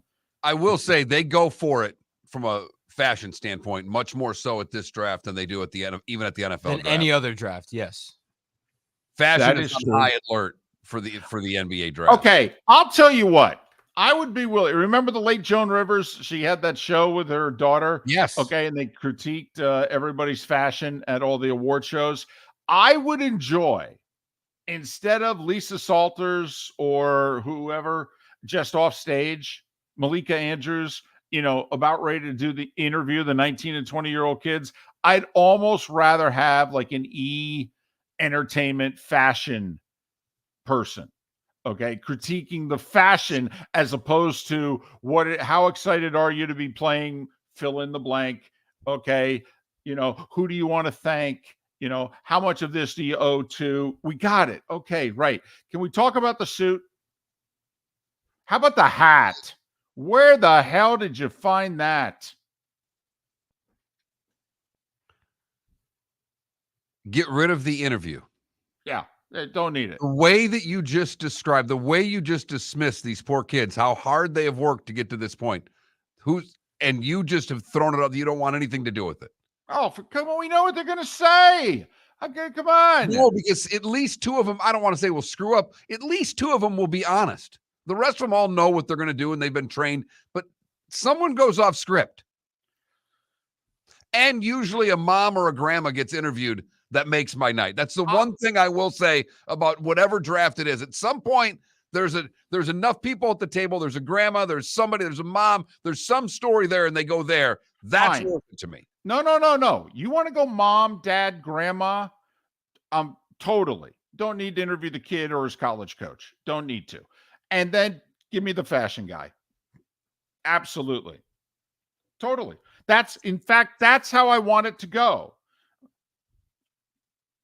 The Spurs take Wembanyama. Not a surprise to anybody. He's a blah, blah, blah, blah. We go through his 22nd resume and what have you. Now, and then you go, oh, look at the suit. You could tell he's from France. Okay. And then he goes through whatever designer it was, this, that, and the other thing. And then we throw to the crowd and go, get mom and dad's reaction. Mom apparently was a basketball coach. Okay. We get her reaction. And then also get the reaction to the suit. Do you have anything to do with that? Is that you? Philly, will you be getting, as soon as the Heat schedule comes out, looking for your tickets for Spurs at Heat? Yeah, I would like to see Wembanyama. I'd like to see how tall he looks in person. Because the tallest person I've ever stood next to is Joel Embiid. At the 2017 MLB All-Star Weekend, I went to the Home Run Derby, and he was there with Meek Mill. And he was in the Clevelanders section, and walking out of the Clevelanders section, I waited for him because I knew he was walking out. And I said, trust the process, and he fist bumped me. And it was like, to put it in comparison, it's like if you take your index finger and you press it against a fist. That was like me fist bumping his hand. So Joel is the biggest human I've ever walked by. I'd like to see how Wembanyama sizes up to that. And I know I won't stand next to him, but at least I'll, see him from a distance. Well, he's apparently 3 inches taller. Yeah, he's 7'4". That's Right. what he's listed as. And Embiid's like, 7'1". Mm-hmm. So I think, Mark, okay, now see, there's biggest and then there's tallest. Okay. He's not taller than Embiid.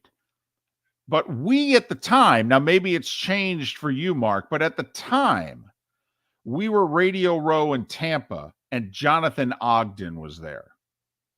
That is the biggest human being. He was still playing.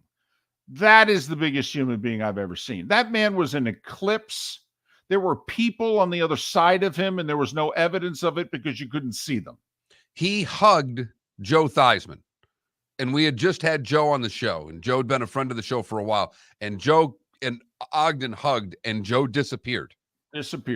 When he was talking to him, we're like, what is he doing? Is he having a psychotic break? Okay, he's talking to no one. This is really embarrassing. Then all of a sudden, there were 2 people on the other side of him. It's kind of like when you have that big gator, okay, and you think the gator's by himself. And all of a sudden you're driving by in the golf cart, or maybe you're driving in a car and you go a little further down, you realize, holy blank, there are gators on the other side of that gator. Ogden's the second biggest man I've ever seen. When I worked at the arena in the very first wrestling show that we had there, I got front row tickets. Me and a buddy of mine went to the wrestling, and the Big Show was there. And the Big Show, 7 foot tall and 350-ish. And when he walked past me, that was the largest thing I'd ever seen. Ogden's like 6'7", 6'8". Do you have on the wrestling tights too? Oh yeah. Oh man, that's a little. You don't need to see that either. That's a little much. I mean, at least Ogden had jeans and a shirt. By the way, those jeans. I mean, that's a family of 4 right there. Oh man. Big man. California, that's now a spacious apartment. Sure. $2,000 a month actually for Ogden's pants, but that whole other story. So the NBA drafts tonight. It's in like I don't know, 7-ish, 7:30. And but Magic are 6-11, Heat are 18. There's 6 teams who have multiple picks. Utah's got 3. Technically, so does Indiana, but the word is they're trading their last pick, 29, to Denver. All right, Portland's got 3 and 23. We said Orlando 6-11. Houston's got 4 and 20. Brooklyn's got 21 and 22. So, if you're into that sort of thing. 8:00 for the draft, ESPN and ABC. ABC? For good. You know what happened? NBA saw the damn NFL draft on ABC. They picked up the phone and go, you better be doing that for us. And why wouldn't they? It's not like there's anything on. We're on a writer's strike and there's no live sports. So it's not like they're showing a damn thing on television right now. You got a dadgum good point in 2023. I mean, in the other years, it's like, you know what we need to do? We need to show the NBA draft live. Okay. 1/3 of the kids from overseas. Hell, we're not even watching college basketball anymore. We don't know who those kids are. Let's go with the 20-something guys from overseas. It is amazing, when Jake Chapman was on and talked about how these players don't, they're not really going to impact next year. There was a time that I loved this draft because it turned your team around instantly. Yeah. I remember when the Pistons drafted Isaiah Thomas and Kelly Tripucka in the same draft, and all of a sudden the Pistons went from being a bad team to being at least a relevant team quickly. Now, it's tough when you picked one Hall of Famer and another guy who had a very good NBA career, but but they were picking like where Orlando is. Yeah, they had one early pick and they had one mid-round first pick, and it changed their team. There's no way at 6-11 Orlando's changing their team tonight. That's all I mean, David. No, I agreed, and also it makes you realize that like the 2013 draft. I mean, to have LeBron at 1, to go Carmelo at 3, Bosch at 4, D-Wade at 5. I mean, that's ridiculous. 3 rather. Oh, I'm sorry. What did I say? 13. Oh, my bad. Nah, hell. Some of them were already winning titles by then. Miller and Moulton, the good, the bad, and the ugly. Today was a day one in What's on Tap, 25 minutes away on the Florida Sports Network. Located on the East Trail, locally owned Naples Tiki Bar and Grill is an outdoor eatery next to the Hitching Post Shopping Center. Island-inspired food with a true tiki theme. The best place in Naples to enjoy the beautiful weather in Southwest Florida. The Naples Tiki Bar and Grill offers a great menu for dine-in or takeout. Enjoy our famous pulled pork, huge burgers, and tiki bar cocktails. Don't miss happy hour every day from 3 to 6, and live music 7 days a week. See you soon at the Naples Tiki Bar and Grill, 11498 Tamiami Trail East. Ladies and gentlemen, once again. Yeah. Hi. Excuse me. Hey, the line starts back here. Ma'am, if your party's not here, you're going to have to go around again. If you had the opportunity to avoid all this, wouldn't you? Salt Live is the official transportation provider of the Miller and Moulton Morning Show, making your trip to and from the airport seamless and stress-free. Salt Live is supported with the help of local partners like the Bayfront Inn. Gather your family and friends and enjoy a leisurely day on the water with a pontoon or deck boat. If you prefer to explore the waterways without a motor, the Bayfront has canoes, standboards, and kayaks. At the end of your journey, enjoy lunch or dinner at the Bamboo Tropical Bar and Grill. The Bayfront Inn, something for everyone on 5th Avenue in downtown Naples. BayfrontInNaples.com. When you need a ride, book with Salt Live Transportation, 308-8686, or book on saltlivetransportation.com. The waterways of Naples are a beauty to behold, and the Bayfront Inn has multiple ways for guests to enjoy the water and have some fun. Gather your family and friends and enjoy a leisurely day on the water with a pontoon or deck boat. If you prefer to explore the waterways without a motor, the Bayfront has canoes, standboards, and kayaks. At the end of your journey, enjoy lunch or dinner at the Bamboo Tropical Bar and Grill. The Bayfront Inn, something for everyone, on 5th Avenue in Naples. You were listening to Miller and Moulton on the Florida Sports Network.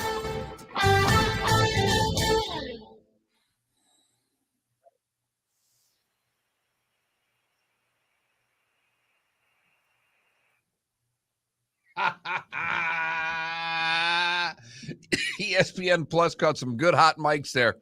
Wyndham Clark's playing with JT.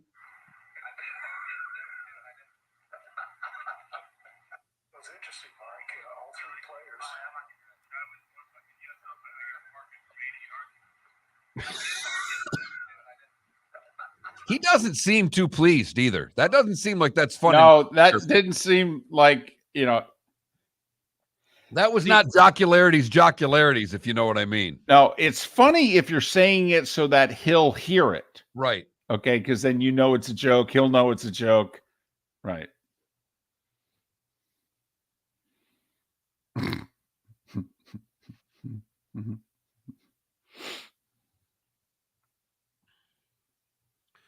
Sonny, I don't know about if you were surpassing, but it's a fascinating question because unless he is at that level, he's a bust.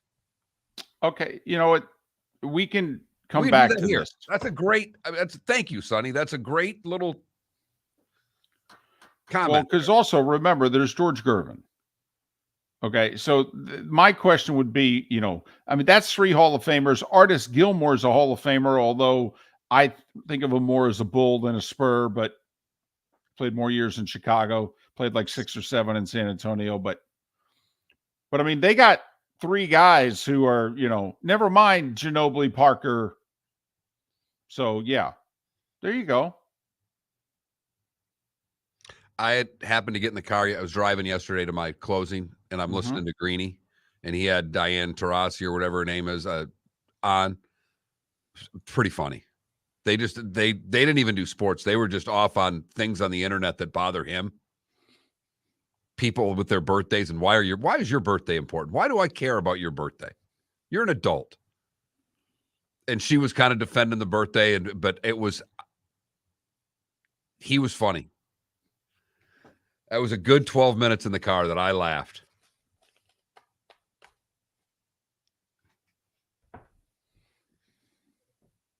But he was getting into her about getting D-Hop and Cook for the Jets. And she's like, they've got a good roster. Your heart's just getting in the way of being disappointed right now.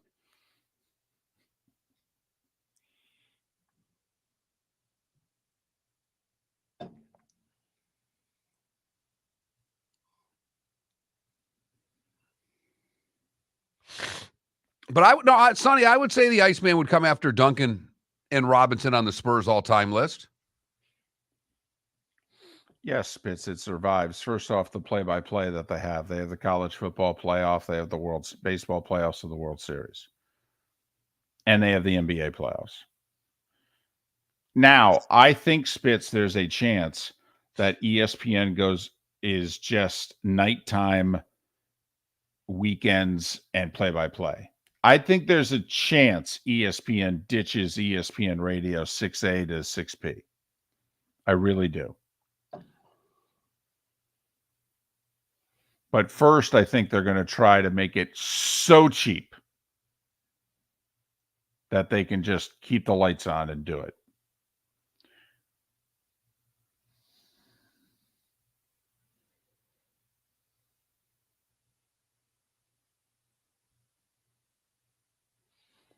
Well, Hops, they worked at it. Okay, they kept taking away from ESPN Radio. Listen, this goes back to the minute Mike and Mike broke up, the ESPN Radio was done. It's specifically why I wanted to do mornings. They were going away, and there was an opening. Not to mention it works better for my life. And it actually works better for my life, even though I hate it. But it does. You hate it till about 7. You're okay by about 7:20. No, I hate it till about 5:55. And once the show starts, I'm great once the show starts. I mean, this beats working for 11. This is awesome. But, oh, no. Going to sleep and wait for something wake-up calls. Oh, my God. I've been lazy this week. I've been going for the 4:40 wake-up calls. Good for you.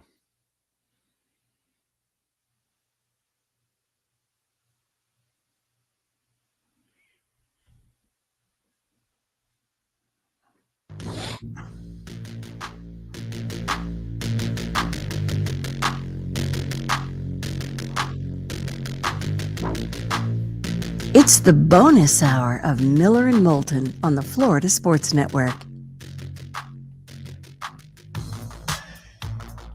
21 minutes past the hour. Good, bad, and ugly. What's on tap? Today was the day when. Some final thoughts and predictions on what is our final live hour of the week. We'll have a best of Miller and Moulton tomorrow, and then we'll be back on Monday. NBA draft tonight. Those will be into that sort of thing. So, Mark, before we went to break, I don't know if it was, I thought it was last segment. I don't know if it was on or off air, but you're already sick of the hype involving this Wembanyama guy. No, it's not that I'm sick of the hype. It's just that it is going to be so difficult for this young man to be able to live up to any of it. Unless he is the greatest big man to ever play the game, he will have not lived up to the hype. And that's a tall order. Since LeBron, they have not hyped up anybody to the level that they're hyping up this kid. Do you really think this kid is more hyped than Zion was 3 years ago? Really? I do. I don't.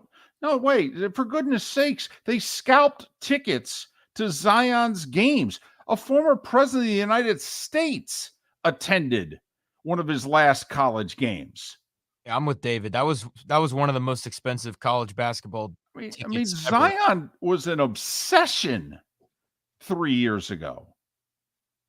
But okay. Every single one of his games was on national television. He played but every one of Duke's games is on national television. What difference does that make? Every one of Duke's games next year is going to be on national television. That helps. We were putting French league games on NBA TV so we would watch Wembanyama. I mean, come on. So, okay, you want to say Zion. I think it's him, but okay, fine. Whatever. So you're right. We'll go with you. You're right. Most hype guy in 20 years. Okay. So, first off, he's going to San Antonio. The hype ends, by the way. I mean, that's where hype goes to die. I mean, of all the markets in the NBA, you want hype to die, let's put a guy in San Antonio. Get used to a lot of Spurs games on TV next year, though. Maybe. I mean, I don't think they'll have a winning record next year. I mean, the Spurs didn't rate when they had 3 Hall of Famers playing for them. But okay, so we disagree on that. Fine. When his career's done, 20 years from now, hopefully he's healthy and, hopefully he's terrific. So greatest Spur of all time is it Tim Duncan or is it David Robinson? I think it's Tim Duncan. I think it is too. Second greatest Spur of all time is David Robinson. Third greatest Spur of all time is George Gervin. And then you're going Parker Ginobili, right? Yeah. Okay. All Hall of Famers. All Hall of Famers. Right. If he's the 6th best Spur of all time, is that going to be okay? I don't think so. Really? I don't think so. Unless he is in the Robinson Duncan category, I will think that's not a bust, but it will not be a complete career if we're not mentioning him in the same light we are as Duncan and Robinson. Well, Mark, you're 100% right in this sense. He is being billed as a transformative player. We have talked at times about not great players, but players who have changed the game they've played in. Like Steph Curry has changed the NBA. He's changed basketball around the world, the college ball. Steph Curry has changed basketball. I mean, I could argue he's changed it more than Michael did. Michael's far greater. Okay, but did Michael change the game? He just changed who watched it. Steph actually changed the game. Shaq changed the game. Wilt changed the game. And Wembanyama, I don't know if you could say KD changed the game, but Wembanyama has that KD quality, and he's 5 inches taller, for crying out loud. Right. Let's hope he doesn't play with Kyrie at any point in time. Can we just say, listen, you're KD-like. Just stay away from Kyrie. Just stay away from KD. KD's his own mess all by himself with the burner phones and getting worried about all he gets worried about. I mean, I think he's got to be mentioned in the same breath as Duncan and Robinson for his career to have been fulfilled. Wow. That's a lot. I know. That's a lot. Hell of an order. And then again, it would fit he's the 3rd time they've had the number 1 pick. The other 2 times were Robinson and Duncan. Felipe, you're the young guy that watches. Do you think I'm off base with that statement? No. It's your league. You love this league. No, I'd say he's probably the most hyped international player of all time. That's the way you got to look at it. Yes, agreed. Because Zion is American. We got to see him at Duke. It was easier for us to scout Zion. He is probably the most hyped just international player of all time. And I guess the other side of it is that there's the unknown with him. We have not seen this. We watched Zion. We had a good idea when Zion went from college to the pros, we knew what his game was. We've not seen this guy play. We've just seen highlights. How many people have seen Wembanyama play a full game? A full game? How many people have actually seen him outside of a highlight? Right. Turned on NBA TV when they were on and watched 5 minutes of it. Did you even do that, Felipe? I did. And there was the most popular game that was shown on NBA TV that he played in was a game where his team played against the G League Ignite team, which is the team that Scoot Henderson played for. And it was Scoot versus Zion. And Scoot was playing amazing, but I said Zion. Scoot versus Wemby. And Scoot was playing amazing, but Wemby, I mean, he had like 37, 14, and 7 in that game. Okay. So watching him play was like a spiritual experience because he was just dominating. A spiritual experience. I mean, wow. No, it is unbelievable the way that he is. Like, you know how when you tell the 7-foot guy, just dunk it. It's so easy. Just do it. He does it. No. We just want to remember that quote. It was a spiritual experience. No, watching him play basketball is unreal. Okay. All right. Is this Wemby thing going to stick? Because I just have Eddie Murphy. I'm old. I have Eddie Murphy in my head doing his Gumby. I'm Wemby, damn it. Yes. Wemby, is Wemby really going to stick? I mean, are we going to have like, TV characters? Like in San Antonio, is one of the car dealers going to have, and come on by and you can get a picture taken with Wemby. He does look a little bit like one of those things that he looks like Gumby. Well, yeah, the blow up, but he's too skinny to be Gumby. He does look like one of the blow up things at a car dealership because he's so damn wacky thin. waving inflatable In arm. the wind? Yeah. Is that what you're saying? Like tied down with the strings? Yes. Right. Because he's so damn skinny. He does look like a wacky waving inflatable arm inflating tube man. What was that again? Wacky waving inflatable arm inflating tube man. I wouldn't even try to say that fast. Don't say that again. There's probably an FCC violation in there. We just didn't catch it. By the way, Hops in our Twitch chat room said, I didn't know millennials had spiritual experiences. Wow. I'm not even millennial. That's the funny part. What a shot that was. Yeah, you're a Gen Z, I right? am a Gen Z. I'm young. Even more pitiful than millennials. I think I just packed something in a suitcase that's older than Felipe this morning, but all right. I mean, we got to think back to Wemby. We got to think of something short and simple for him. We're not going to call Giannis Antetokounmpo every time. I mean, how does he get compared to Gritty? You know, I mean, that's the other thing. Gumby, Gritty, Wemby, you know. I mean, by the way, if you're Wendy's, do you sign him up as a sponsor and your first commercial is written by a comedian in which you're going back and forth? Okay. Is this Uma Oprah? Exactly. In fact, it'd be great if Letterman did it. Wendy, Wemby. Wendy. No? It's his Instagram handle, Wemby.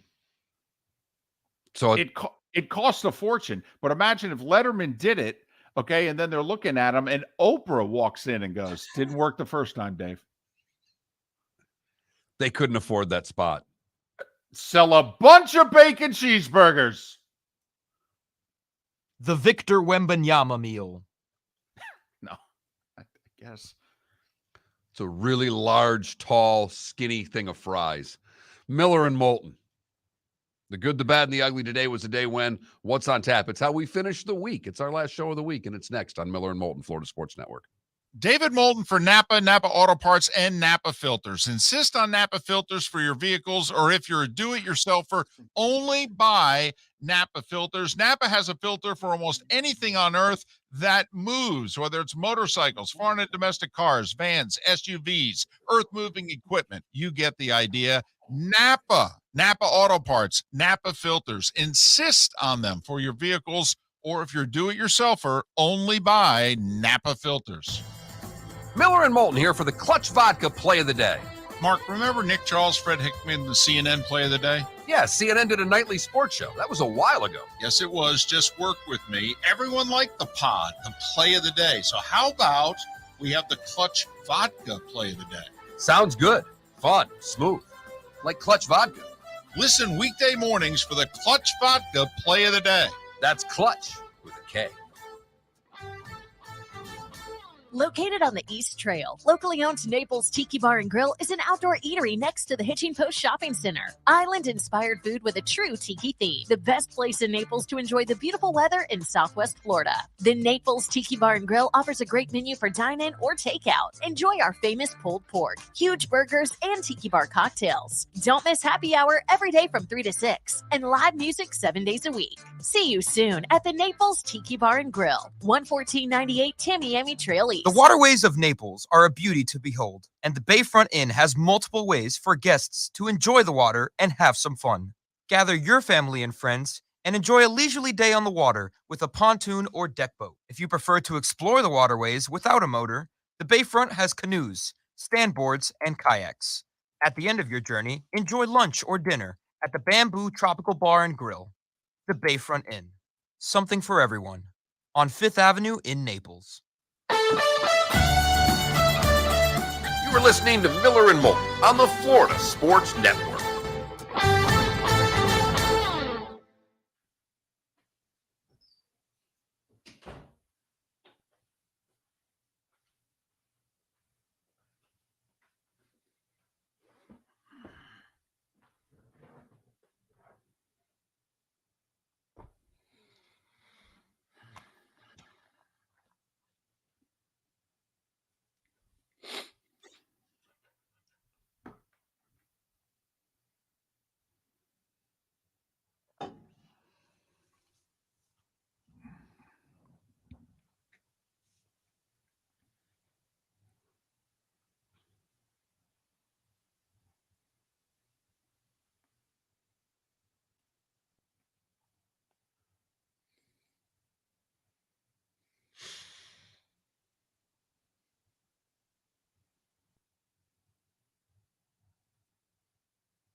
Well, no, the NBA rule that I find fascinating is that they used to call double dribble.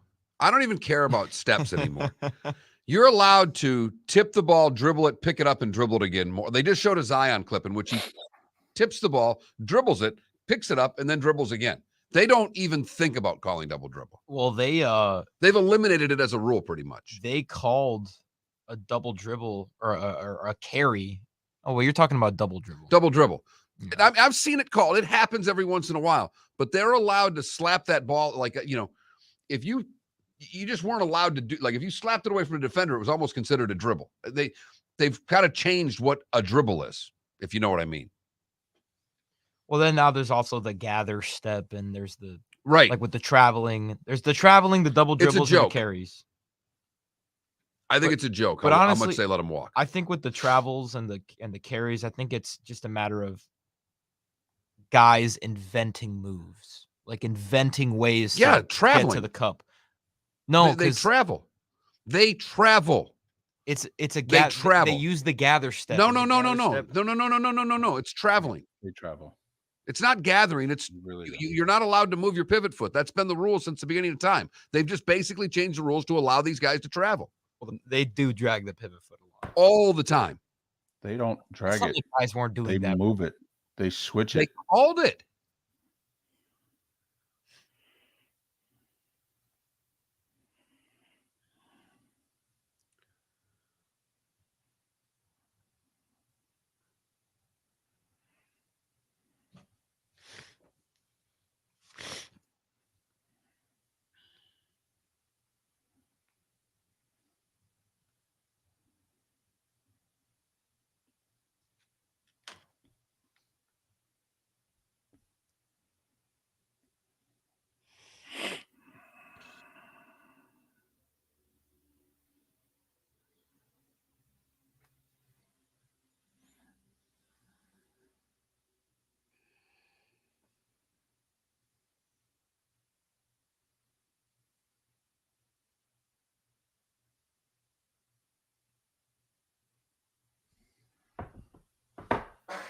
With Titanic subcrew out of oxygen, search and rescue experts explain what happens next. I'll explain it to you. They're dead.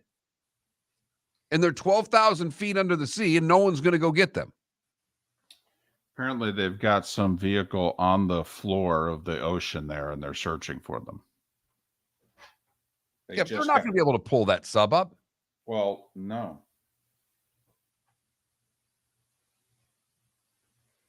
Also, are they going to be able to open the hatch? No, because you only can open it from the inside, apparently. No, I thought actually you could only open it from the outside, I thought. Okay.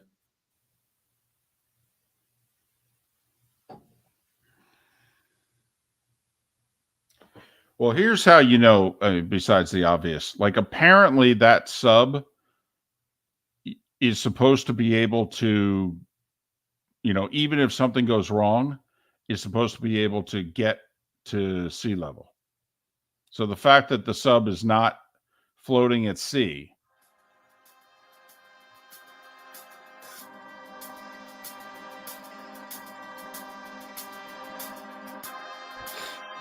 You're listening to Miller and Moulton, only on the Florida Sports Network.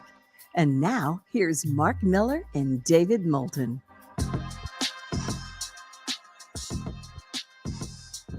It's 22 minutes till the top of the hour, 16 until we're out of here.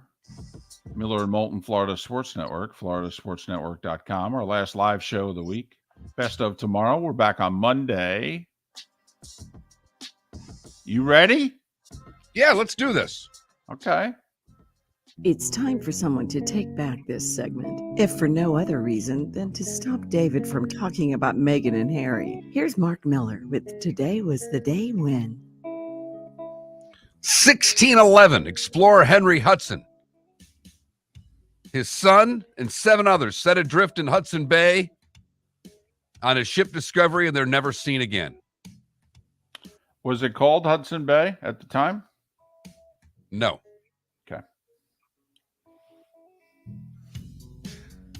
1633. Galileo had to recant his position that the Earth is orbiting the sun.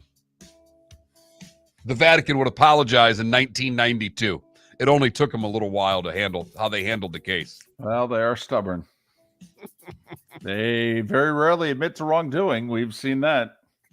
1934, Dillinger named public enemy number 1. 1937, Joe Louis knocks out James Braddock in the 8th round for the world heavyweight boxing title. 1955, Disney's Lady and the Tramp is released. 1963, Little Stevie Wonder, the pride of Saginaw, Michigan, releases Fingertips, the first live non-studio recording to go number 1 on Billboard. Today in 1981, in the first round at Wimbledon, McEnroe goes nuts. You cannot be serious. And he had just lost to Borg 8-6 in the 5th the year before, and they hated him. But since he was so majestic on the court, they're like, you know what? We're just, if you promise to behave yourself, we're going to let bygones be bygones because you're just a great talent. They wrote, you should have saw what the British press wrote about McEnroe after that match. That, it brought, I'm not joking here, it brought McEnroe Sr. to tears. He was reading the papers flying home and he was crying. They were so beautiful in prose about his son. His first match the next year. First round match. I mean, when you see that clip, you think it's got to be deep into Wimbledon, but it was the first round against Tom Gullickson when he went nuts and uttered the "you cannot be serious" line.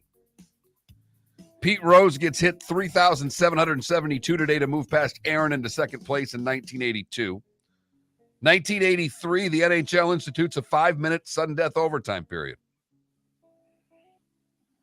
1990, Adam Sandler joined Saturday Night Live. That worked out okay. It did. That was the same day that Florida passed a law which prohibits wearing a thong bathing suit. Seriously? Yeah, 1990. Is that still on the books? That can't still be on the books. It can't be, but it could be, and they don't enforce it. I mean, David, you're not allowed to pass gas after 6 or before 6 o'clock at night. Somehow that doesn't feel right. Lindros taken first overall today in 91. 94, the Rockets winning 7 over your Knicks, David. John Starks just missed another shot. 2009, Lucas Glover gets his only major at Bethpage. 2 ahead of 3 golfers, including Phil Mickelson. Also, wasn't Duval one of them? Yes. And he had been, for 3-4 years already, he had been missing in action. And the next thing you know, he nearly wins the U.S. Open. Lucas Glover was 150-1 that week. 2011, Whitey Bulger is arrested outside of his apartment in Santa Monica, California. 2016, the NHL owners approved Vegas in their expansion bid to start in the 2017-2018 season. Markelle Fultz, first pick by the 76ers today in 2017. John Dillinger, Ed Bradley, Pete Maravich, all born today. Chris Christopherson's 87. Todd Rundgren, 75. If you wanted to play that, blank. Dead or Canadian? No, blank Killer Mary. You can do that all. They're all born the same day in 1949. Elizabeth Warren, Meryl Streep, and Lindsay Wagner. All play at home, please. I think we all know. Hold on. Let's go through that very slowly again. Lindsay Wagner. Uh-huh. We know which one that is. Meryl Streep. You'd marry. Uh-huh. And Elizabeth Warren. Gotcha. She might not be around anymore. Just saying. Cyndi Lauper's 70. Clyde Drexler's 61. Kurt Warner's 52. Champ Bailey's 45. And Dustin Johnson's 39. What did I miss, David? It's 1944. The GI Bill. One of the greatest pieces of legislation. It's tough to argue, even if you're not a government, person. You're like, you want less government. This one, I don't know. This one stood up pretty well. All right, what it did for veterans between going to school and home loans. By the way, some of those who took advantage of the GI Bill, former presidents H.W. Bush and Ford, Vice President Al Gore, Johnny Cash, Ed McMahon, Paul Newman, and Clint Eastwood all took advantage of the GI Bill. And my grandparents bought their house because of the GI Bill. Lived in it for 67 years. 68, actually. I helped a young man buy a house yesterday, veteran. And the programs that they had for him were incredible. We wouldn't have been able to do it without it. It's the least we can do for those that serve our country. Yeah, especially since they volunteer. Yes, I completely agree.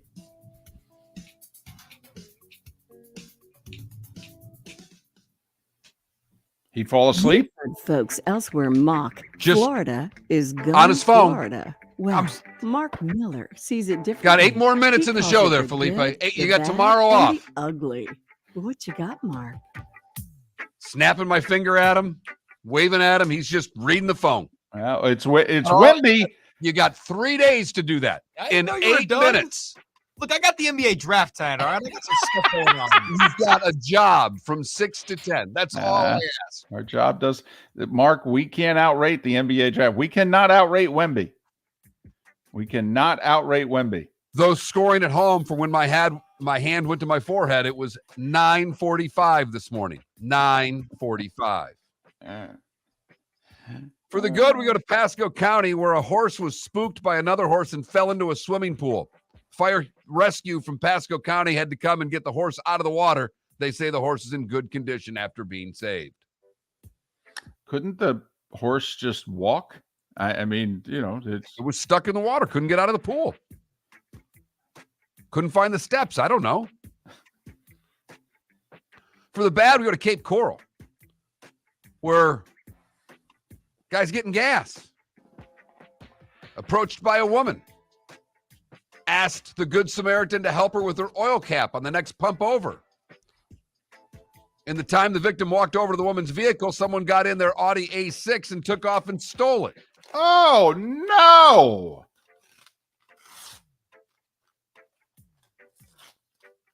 See, you help a damsel in distress. Look what happens. I think they were baiting people. I think both people are guilty here.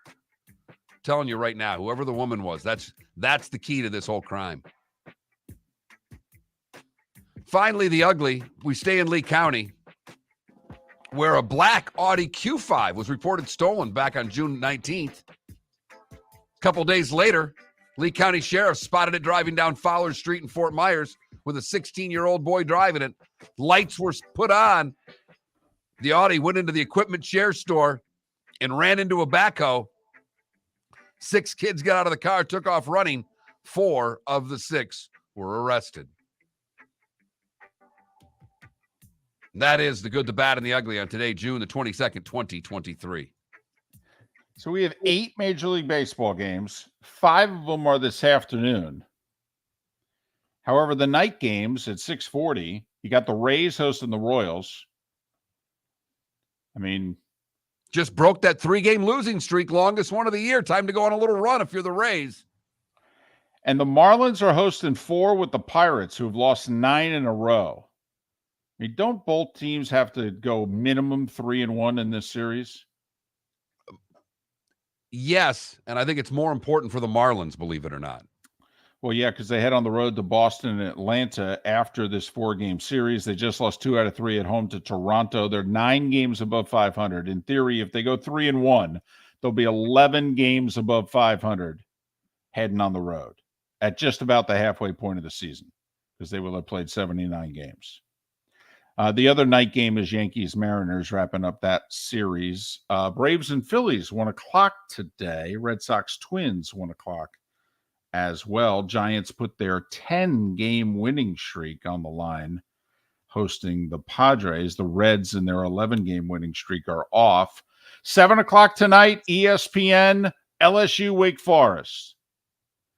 2 of the best pitchers in the country, arguably the 2 best, will be going against one another.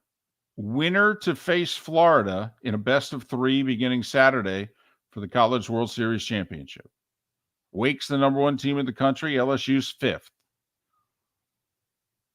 These guys are projected to be both top 10 picks. Some baseball folks have them both top 5 picks going against each other. 7 o'clock tonight, ESPN. Winner faces Florida beginning Saturday for the national championship. The Travelers is underway. Keegan Bradley off to a great start, 6 under through 8. He is your leader over a couple of players that are at 4 under. Wyndham Clark is 1 over on his round thus far through 7 holes. Listen, unless you've got some sort of thing with the Travelers or they've done something for you, don't you have to WD this if you win the U.S. Open the week before? I mean, you really need to be playing the Travelers unless you elevated event. If you, is it really? Yes. Oh, well, then in that case, okay. I just figured, I mean, no offense. The Travelers is an extension. This is the one in Connecticut, right? 40 years ago, this used to be the Sammy Davis Greater Hartford Open. But I believe this is an elevated event now. Everybody's there that, that it made the list this year. So why wouldn't you show up? Gotcha. I'll tell you what, they didn't put the best schedule together for the guys. Early June, they put the Memorial. A lot of guys feel an obligation to go to Jack's tournament. Then a week off. Then you play the U.S. Open. Then an elevated event. They're going to have to look at the elevated events, how they configure them around majors. They had a couple back-to-back. They've got a little to figure out how they're going to do this. I mean, Rory also, the weekend between the Memorial and the U.S. Open was the Canadian, right? Rory's the defending champ. And so does that mean Rory's playing 4 weeks in a row? It should. He's already skipped 2 elevated events, so I'm guessing he can't afford to skip this one. But anyway. Yeah, he's playing today. Tees off at 12:50. I think that's 4 consecutive weeks he's played then.